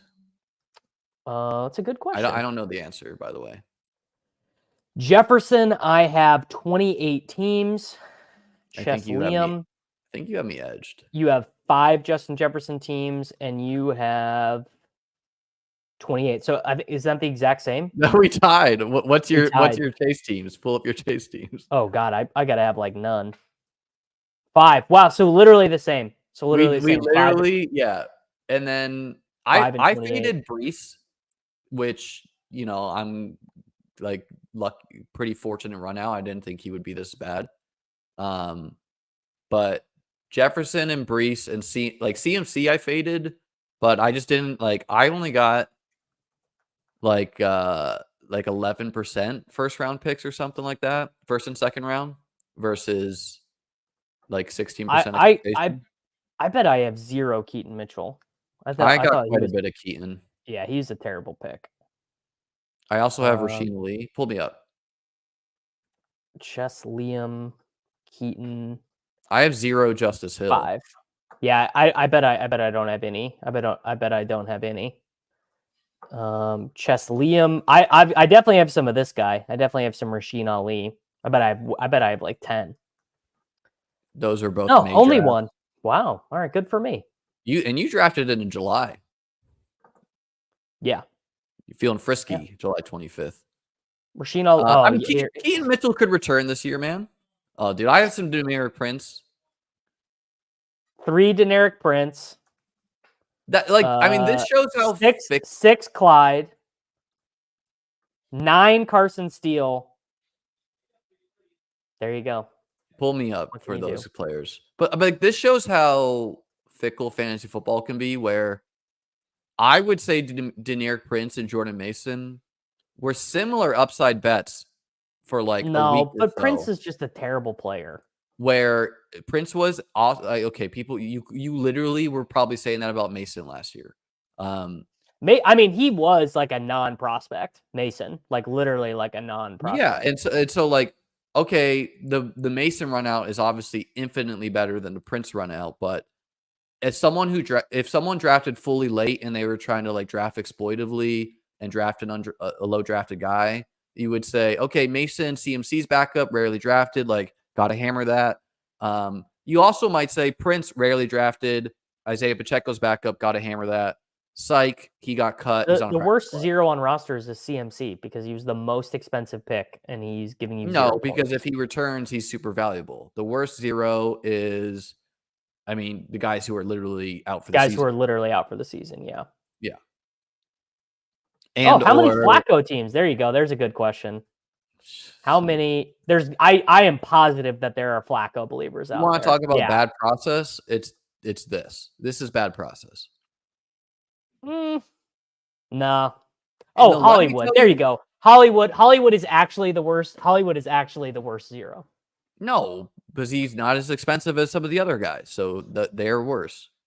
But he gave you 0 points at all and can't come back. I still think Pacheco hurts you more. I don't believe that. I don't believe that taking Flacco is that dissimilar than taking Justin Fields. Big time disagree for many reasons, and I think it's in general just really bad process to try to draft a really low drafted quarterback as your path to winning Best Ball Mania. Wow, only 56 Kareem Hunt teams, and they're all quarterbacks cannot separate compared to running backs or wide receivers, where Kareem Hunt is showing you could have landed a impactful running back who was rarely drafted. Or 56 Kareem Hunt teams is crazy. I mean, I like he actually did average 10 points per game last year. So like I thought about it. I didn't do it, but Xavier Hutchinson, that's got to be very low. That's got to be very low. But yeah, I mean, for anyone who's trying to learn, I don't think you should be trying to like think about what you want to show up in week 17 with. Okay, you showed up with a 1% drafted Joe Flacco. Are you winning Best Ball Mania if he's starting? No. What would need to happen? Does he need to score 6 rushing touchdowns? Versus I'll tell you what. You drafted a 1% owned Kareem Hunt. What needs to happen? He scores 20 points. Josh Downs. This man is going to end up being one of the greatest picks in Best Ball Mania. Well, Richardson's going to play like this week, I think. So still unknown what. Yeah, I mean, like. We'll see. We'll see, buddy. I think Kraft was a smash. If you just like, yeah, I don't know how we could have foreseen that Musgrave goes to 0. Like they were both athletic guys. Musgrave played ahead of him. 8 Kraft teams. Dude, that's nice. That's really nice, man. Teams? 4 Musgrave. Yeah. Pull up. I think Kraft was my most drafted tight end in the big board. If I you were into Kraft until the Peck pool. Go back to your draft teams, because I think this is an example of like your advance rates don't tell a full story.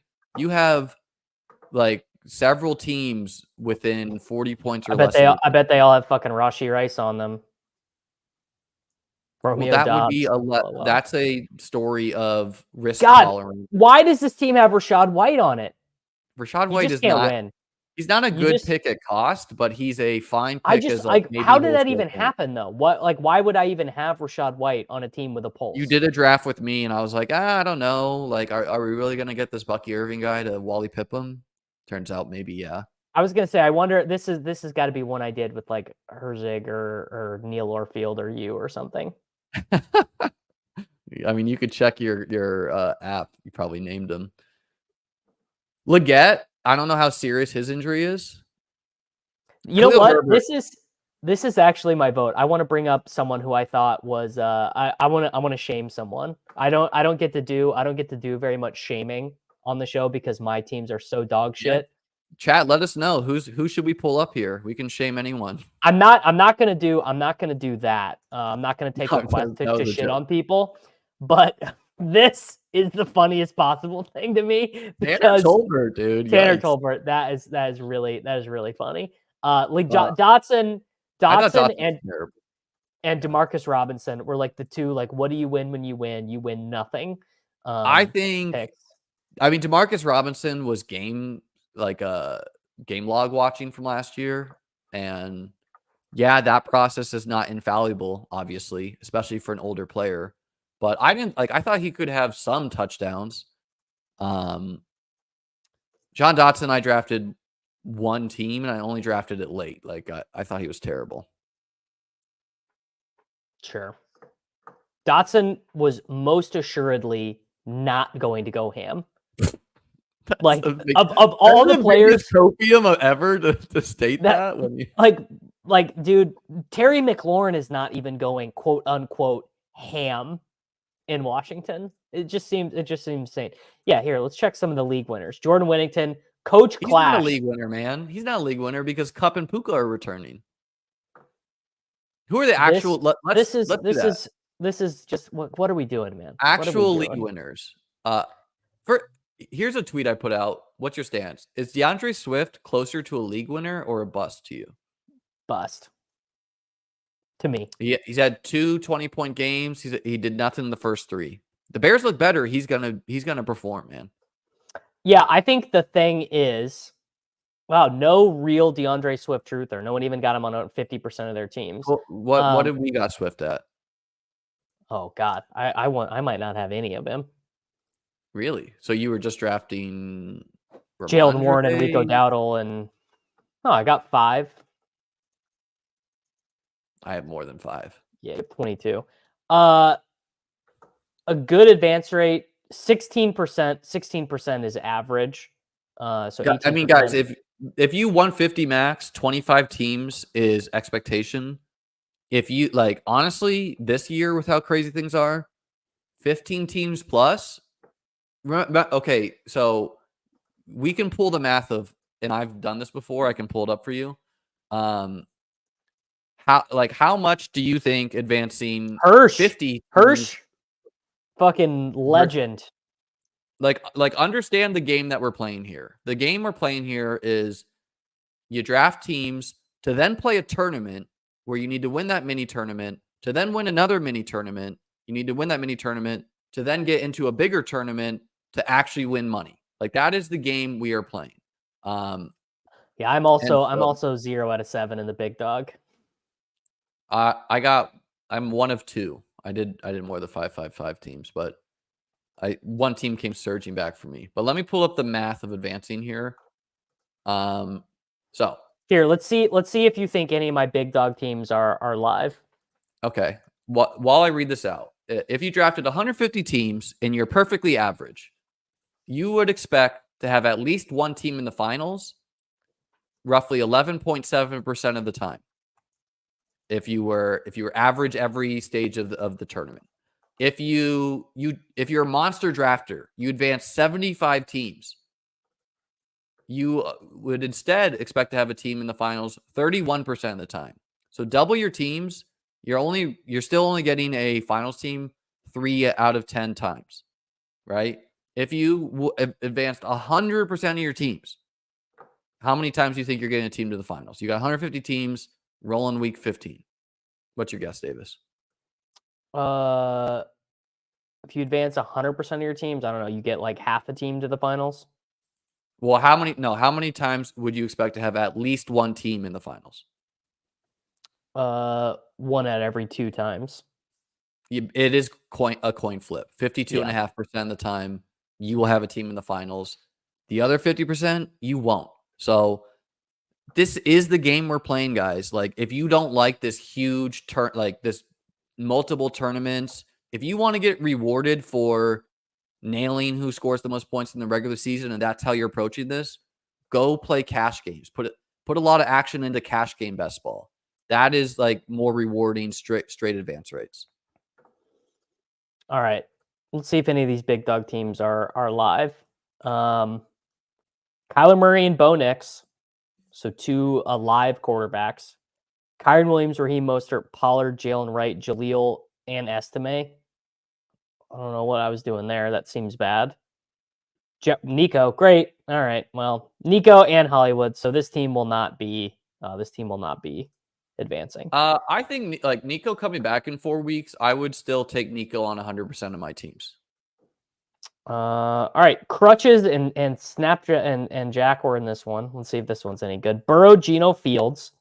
All right. 3 guys who are alive. Najee, not great. Javonte, not great. Rico is alive. Eckler is alive. Herbert is dead-ish. Got a chase team. London, Moore, winners. Cooper, dead-ish. JSN is alive. Leggett is alive. Yoshi Voss is alive. Malik Washington is dead.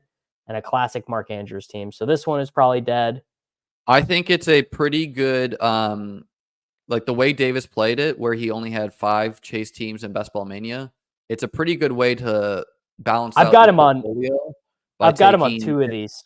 Yeah, by taking expensive shares of chase, where if you're going to be wrong, let's try to profit from it. Here's another one. Here, I'll send you my one advancing team. Goff, Geno, Nix, Chase Brown, Pollard, Dowdle, Chandler, Ray Davis, Estime, Chase, Cup, Moore, Worthy, JSN, Keon Coleman, Yoshi Voss, Laporta, Dulcich. That team is maybe alive. Far from dead. You're getting Cup back. You're getting Pollard off by. So I've got one team that looks alive. Let's see if this team is alive. I DM'd you my one advancing team. My other one is in 10th and dead. Purdy, Montgomery, Chase Brown, Spears, Dobbins, Pierce, Shipley. So this team is dead-ish. Depends what happens to Joe Mixon. All right, that team is we'll call it Ray Tucker, pretty sick in the big big dog, man. I think I have 3 of them in the big board. You might have like 3 of the 20 Trey Tucker teams. All right, here is Liam's. I'm probably doxing my DM, so I should probably not do this. Open it. You can like right click it and open it in a new tab. Classic. It's a Richardson Geno team, so I don't know. Need Richardson to be better. Achan, let's talk about Achan after this. Achan ETN nailed it. Chase Brown, Rico Dowdle, Jordan Mason, and then Damian Pierce. Jamar Chase, Brandon Aiyuk. I have that combo a lot. Christian Kirk, Brian Thomas. People were like autoing in this one, so I didn't get Trevor Lawrence. Tyler Lockett, Adonai Mitchell, Jalen Tolbert, Wan'Dale Robinson, Jake Ferguson, Isaiah Likely. I mean, this team is just very I was gonna say complete. this is pretty fucking live, Liam.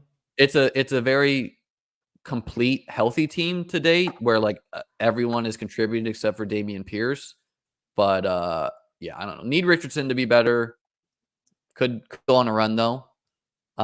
Let's talk about Achan, man. I mean, we're running good with Achan in that his bye is this week, right?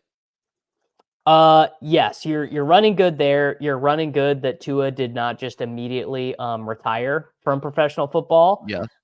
You're running bad that Mike McDaniel could not pull his head out of his ass and just figure out a way to get him the ball 19 times a game when Tyler Huntley and Skylar Thompson. I thought he was going to do it in that first quarter against the Seahawks.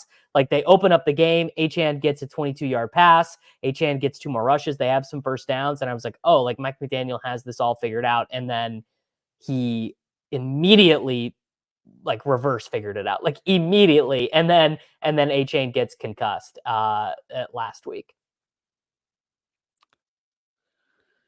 Yeah, I mean, we just need Tua back. Like the Dolphins are a weird team where it's like with Tua, I don't think they can win a Super Bowl. Without Tua, I don't even think they're an NFL franchise.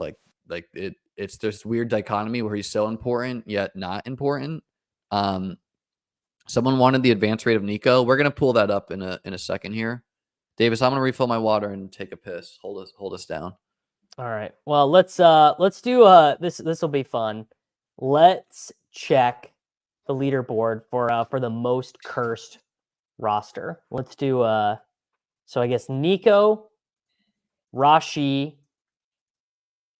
Can you do CMC? Does that work? It probably doesn't fit. McCaffrey. Yeah, it doesn't work with McCaffrey. Let's do Brees, right? That's more likely. Yeah, 628. Wow, a bunch of these are advancing. That's so funny. And then I guess Achan is not going to work. Wow, there is. Oh, and one of them is Karain. One of them is Karain. Isn't that so funny? Karain has a 4th place team that has Stroud and Mayfield, Brees, Achan, Warren, Marshawn Lloyd, Dowdle, Nico, Kirk, Reed, a cheaper Rashee Rice. Wow. That is a bummer. Yeah, Pacheco. There you go. That is a better one. Nico, Rice, Achan, Pacheco. Super fucking cursed. All right, let's remove Achan.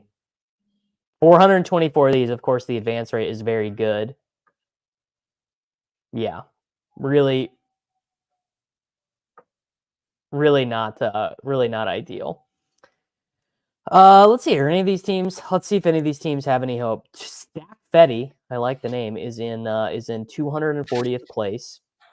Allen, Cousins, Rogers, Pacheco, Aaron Jones, Tony Pollard, Javonte Williams, Chuba Hubbard. A Chase team, Nico, man. Just the Nico Rashi combo, man. That is there are 5,501 teams. Buddy. Really not ideal. I mean, let's not, dude. Nico is not dead. Okay, Rice. Here, Liam, you talk for a second. I gotta go check on my dog. She's fucking crying upstairs. Okay, this is the dark side. Davis, let me share my screen if you can. Get him next time. How do I? No, I'm right here. How do I do it? I think. How do I turn it over to you? Here, I'll present my screen and then you can just add it in. All right. There you go. The dark side of fantasy football and like what I was trying to get to with Davis earlier is There you this go. is pinned in my Discord, by the way, BBMDB. Is, you know, when you draft a lot of a player, you are letting yourself up to some downside. So in years past, I've played more exploitative than I have where like 30% is relatively smoothed out. Now I have, you know, 10 players, 20% plus. I have a lot of players like 14% plus where I'm not going to feel as good as like I have, if I pull up Nico. Okay, I have 21 Nico teams. Those feel sick, but I wasn't feeling as good as Dorito or No Ramos or fantasy numbers. And yeah, like unfortunately for these guys, they're pretty unlucky. Like, you know what else has been unlucky? I can't highlight comments, but Patrick Donovan in the YouTube chat, he's the one who runs BBMDB. So shout out Patrick, but you know, so like, yeah, this sucks for these guys. Now a BBM team is $25. Like, I'm okay playing exploitative, and I'm assuming these people are. The good side of exploitative is Patrick. What's the wizard guy's name who's crushing it right now? FF Wizard, I think. FFB Wizard, maybe fantasy football wizard. Yeah, like this guy, it feels on top of the world right now. FFB Wizard.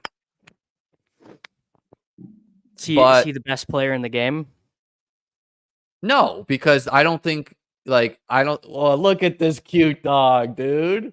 Guys, give us a like and subscribe, especially on my What's channel up, everybody? for Davis's dog. Hey bud, what's your dog's name again? Murph? This is Murphy. Same name as Karain. Same name as Murph. Karain's dog. Also my last name, some would say, but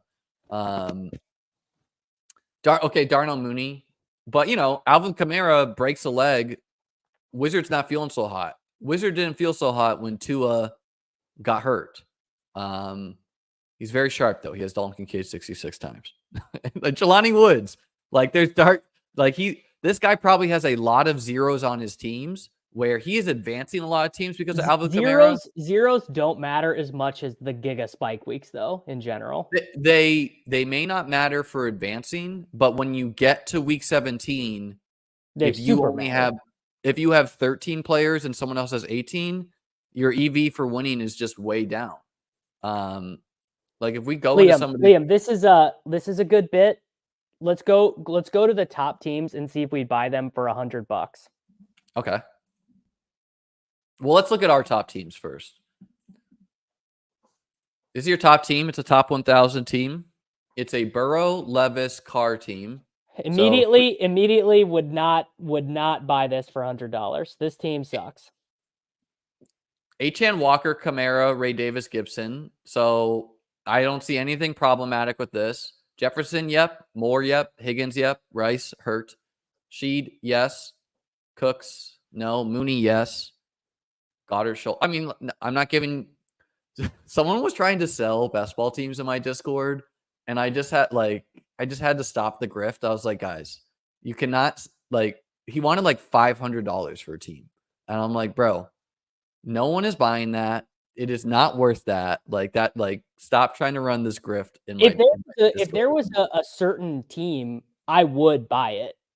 And you would buy it week 4, the week where we just saw Nico. Like you would have bought Nico. You got to show me. You got to show me the team. Like I'm not saying like if there was a team week that you would have bought a team with Nico and Rashee Rice, and now you're like, fuck. Like I bought that. That's the name of the game.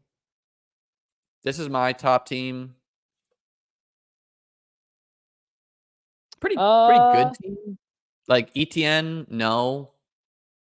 Cook, yes. Man, if Khalif Raymond was like Kareem Hunt or something, I'd be like, I'd buy. Yeah, if I just drafted the guy, drafted 56 times instead. You know, my best pick ever in best ball was Here's something that is not true. I'm definitely not a great gambler. I am just a gambler. I'm just a gambler, buddy. we're degenning I out don't know here. if I would include great. The Yes, I would say this is true. There's a lot of teams worth 0 though. There's a lot of Yes. teams with it an expected. Well, actually, Shady, that would not be true because there are so many teams worth 0 that just having a team that is not worth 0 is like. Do you understand what I'm saying? Like your team is not like my Rashi There are Rice. so Nico many Collins teams that are dead that a lot of teams' EV is a little bit higher because they're not because the money has to literally go dead. somewhere. Yes. Yeah, they're not literally dead. So the amount of teams that can actually win the contest is not as big as you would think. Like I don't know, maybe only 30% of teams are live to actually win first at this point because This should be the highlight of my channel. This is what my YouTube chat is always saying. We're always saying, we understand what you're saying. You're just wrong. And you know what? It's probably true. Oh no, does James Cook have an injury? Jesus, that would crush the Bills and me. No, but like my point in like buying any specific team is okay, week 1 you would have been like, yes, the Nico Rice team, give me it. And you know, maybe someone would try to buy a Saquon Derrick Henry team.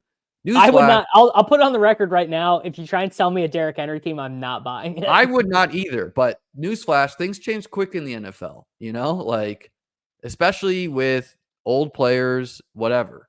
Would you buy this team? I wouldn't. No. Jaden Daniel, what would you try and sell it to me for? Well, it's not mine, so as much money as you're willing to pay. Oh, this is the first place team? Yeah, this is the highest scoring team. Okay, so Barkley, Kamara, Javonte, Bucky, Braylon. The issue is he's got Rice and Calvin Austin. So you're and trade. He's got Rice, but he's got it as like a 8th round pick. 8th round pick. So it's like losing an 8th round pick is not end all be all. I think my best team is probably my second highest scoring team because it was drafted in May 24th. And so like Chase, Nico, Mike Evans, Terry, Brian Thomas, like that 5 is just sexy. The running backs are not hot though. Yeah. What about the second highest scoring team?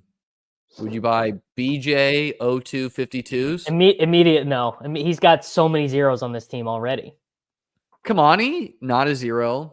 Ford is a 0. Samuel's a 0. Bateman's a 0. Patrick's a 0. Ford is maybe a 0.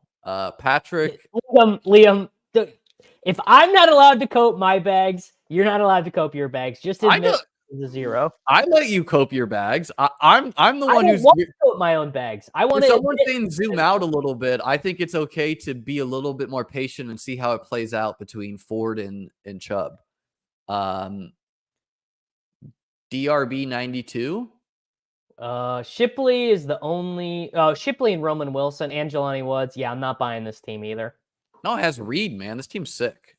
Chase, Neighbors, Reed, Brian Thomas. Like, I like all the. Okay, no, it has no. Tight end is dead for it. This team's pretty good. I'm not buying any best ball teams from anyone because you gotta draft like you're building the winners, you know. But imagine if Fantasy HD1 has the winner and you could have bought it for $100 right now and you turned him down, you'd feel sick. This team was drafted in May. Chase, Nico, Flowers, Deontay, Jameson, 2 zeros. Yeah. Pretty sick team other than the 2 zeros. Liam, do you stream on Firefox? No, Chrome. Why don't you share the tab? I was just trying to present real quick to show you, and it allows you to click around and go into places. Okay. Do you want me to share the tab? No, I mean I don't care. I thought I was giving you some fellow streamer advice right there. Kincaid. Let's see. I think Kincaid will be fine. Will he be a league winner? Probably not. 7th place. Brett don't hate. Here's the thing. Firefox, you guys will learn. Firefox uses like none of your computer's computing power. So if you have, I actually downloaded it the other day because of that. Because Chrome is using too much. Like I use Chrome to stream, But like when I'm just like working on like articles and rankings and stuff, I use Firefox because it uses so little of your computer's power. Dude, the Wizard is crushing it. I got some 5-5-5 teams against the Wizard too. The Wizard with the 4 QB team, dude. What's Dan Zach's Underdog username? Oh, Pepper Prince, I think. He actually DM'd me the other day asking if I had 80 ADPs from last year. And I told him, no, but you can see results on Underdog and pull board. This can't be Dan Zach. Maybe he only drafted. Maybe this isn't big enough buy-in for him to max. He wasn't. I think he got married or something. So I did a podcast with him in like June or something, and he said he hadn't drafted any teams yet. Yeah, well, he 5 of 8. Okay, I'm taking the screen back over because go ahead. There are a couple. There's every stream. There's one man that we have to check. People demand. Hit him with the gritty? No, even better. People demand. Spelled Soccer Dave wrong. Oh, I did spell Soccer Dave wrong. My dog is trying to eat a nicotine gum wrapper that she found on the floor. Soccer Dave tripled his advance rate. Soccer Dave tripled his advance rate. Let's look at his second place advancing team. Let's look at how he tripled his advance rate. I mean, if Brandon Aiyuk and Chase didn't have big games, I'd be right with Soccer Dave. So it just shows you how fickle things are. So he's got a running back room of Zach Moss, Tony Pollard, Chase Brown, Jerome Ford, and Rico Dowdle. Chase, Aiyuk, Cup, Rashi, Watson, Demario Douglas, Marvin Mims. Slayton. There you go. Totally that's how this team became an advanced rate superstar team. Aaron Riddle drafted 4 BBM teams and is advancing the same number as Kitchen. Yeah, this honestly, Kitchen, if you're listening, bullying is not okay unless it is to Soccer Dave, and then exactly. I'm not looking up. It is, I guess. I'm not looking up my fellow Cabal members and their shitty advance rates, but I will look up. You know what? I haven't heard Peter talk about it, which must mean his teams are good. Well, he's just shipping battle royales. Pete is advancing a perfectly cromulent number of teams. He's been right at average. Yeah. Do you want to draft some battle getting royales? To 25, I'm not gonna lie, felt great. This for someone who's been like, chill out on advance rates.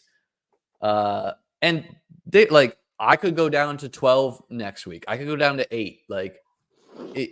Justin Jefferson statistically can't score over 25 points in a game. So no, probably 40. That won't happen. 40 is what we settled on. Because his yak is only 5 yards. His yak is only 5 yards, aka the same number as Jamar Chase. As Jamar Chase without Joe Burrow and the seasons where Chase didn't play. Joe Burrow played in 2022. Not the whole year though. Not the whole year, dude. And T. Higgins missed time, which when defenses can just sit 3 defenders over Chase, not great. All right. Do you want to get out of here or do you want to draft some BRs? Let's do one.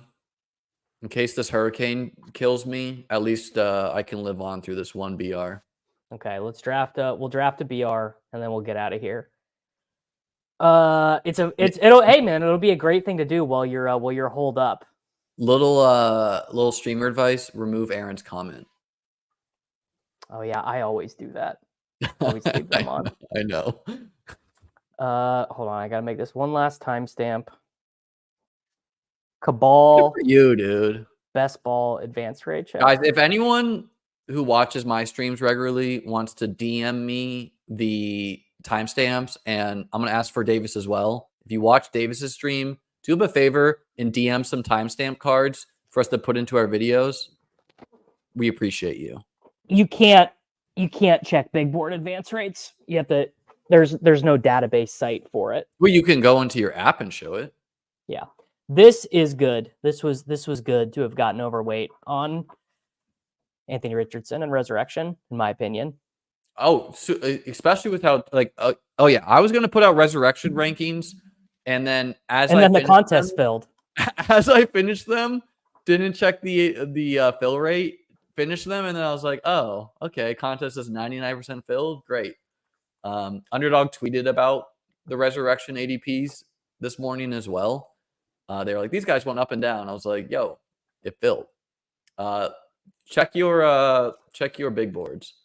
I did something really bad where this was especially bad because they did rake back for 50 drafts and I did 48 drafts. I just didn't know about the rake back, but of 48, it is top 3 advance. I am advancing 1, 2, 3, 4, 5, 6, 7, 8, 9, 10, 11, 12, 13, 14. I have here, let me check on my phone. 14 of 48 is 30%. Average is 3 out of 12 times 48, 12 teams. So I think I'm like right at average. I did 150. I'm two above average. And I'm getting $370 back. So you do the math. Someone asked me where was Kincaid ranked. What I did is I lowered all of the tight end ranks. There was a huge gap in the tight end ranks, so I just put them all in their own round. Drake London, Jaden Reed, or AJ Brown, Liam? Jaden Reed easily, or AJ Brown.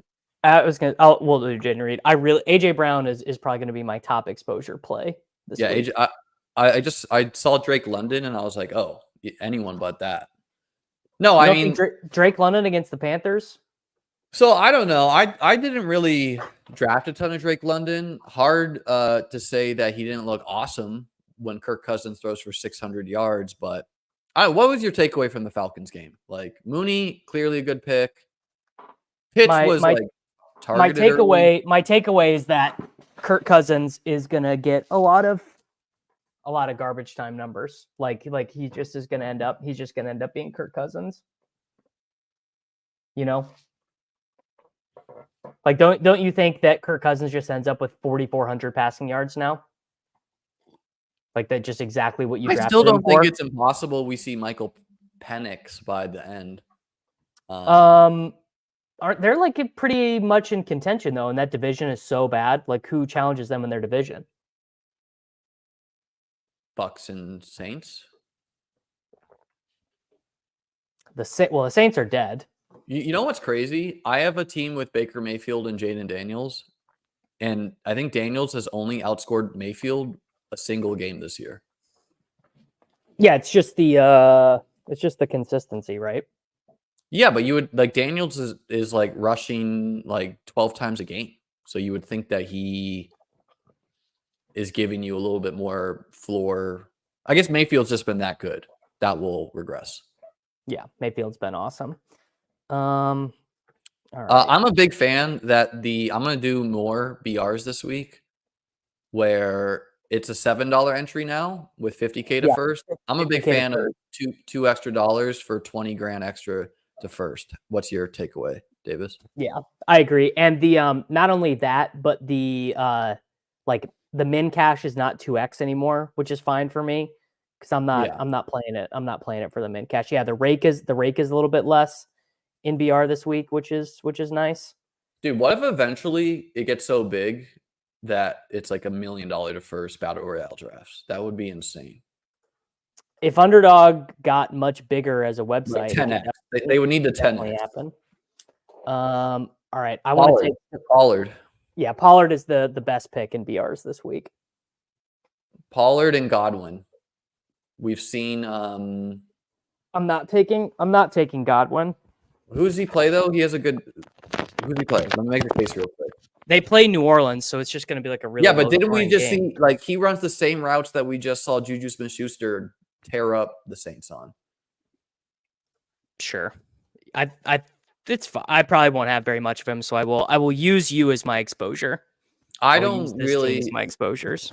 I drafted more Mike Evans than Godwin this year.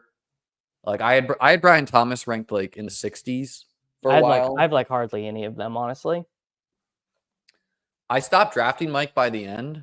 And I still don't think he's been that impressive. Like he's not going to score 2 touchdowns every week. Well, he's going to score 2 touchdowns. He's going to score 2 touchdowns a lot more than most. Fair. Than most. But it's like McMillan is hurt. McMillan has been he's just injured. Yeah. Yeah, the injured guy, like there's a lot of guys coming off IR who could be relevant. Kendra Miller, Kendrick Bourne, DJ Chark. You know, like none of these names are the most sexy, but they're all feasible. Sterling Shepard, no. Definitely not. The shower narrative, brother. Yeah, I mean for showdown, okay. But Sterling Shepard has like 40% or like 150% more fantasy points than Mark Andrews this year. oh my god, dude. That Charlie Kolar run, I did not know who that was for a while. I was like, is that Andrews? They drafted Charlie Kolar ahead of Isaiah Likely. He led Iowa State in receptions his final season. Oh, Davis, we're advancing a different team on mine now.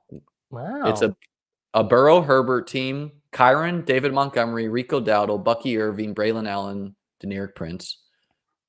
Jamar Chase, Chris Olave, Rashee Rice, Hollywood Brown, Dontavian Wicks, Xavier Leggett, Andre Yoshivas, Brendan Rice, Trey McBride, Jake Ferguson. So got some pieces, but a lot of zeros. A lot of zeros. Hard to overcome. Lots of zeros. All right. Quarterback, we'll do. You want Love or Baker? Easily Love. 13% drafted versus 58% drafted. Yeah, I think you still do Love. All right. What about tight end? I mean, I like Ferguson, but we're like too chalky. Do you want to scroll? Do you want to scroll at the tight end? Yeah, I really like Likely this week. I really liked him last week too. He's so maybe fine. Keep scrolling though. Keep scrolling. What about Kate Otten? Kate Otten. We could. Well, no, you don't. You probably don't want Double two Bucks without Baker. No, it was your. You don't want two Buccaneers without Baker. Pat Freiermuth. Let's do Schultz. Dude, we're trying every single first down against the Bills, Dalton Schultz did this, and it was tilting me to no end. That would be if your team was getting beat by Dalton Schultz. Like the camera would zoom in on Dalton Schultz's face, and he's just like making these dumb faces, and I'm like, they're penalizing everyone in the NFL except for him for making the finger guns because he's doing it so egregiously. Davis, this was fun, man. You can have my YouTube channel if it washes me away. That's all I got. All right. Well, stay safe, brother. I'll be thinking of you. I hope to hear from you tomorrow. Everyone, if you enjoyed it, make sure that you like the video. Make sure that you are subscribed to both the ChessLiam YouTube channel and my channel. Check out Liam's chess channel. He's trying to grow the second channel, and I will be back doing the end game battle royale stream tomorrow at 10:30 a.m. Central Time. So I will see y'all then. Have a great day. Good luck this week.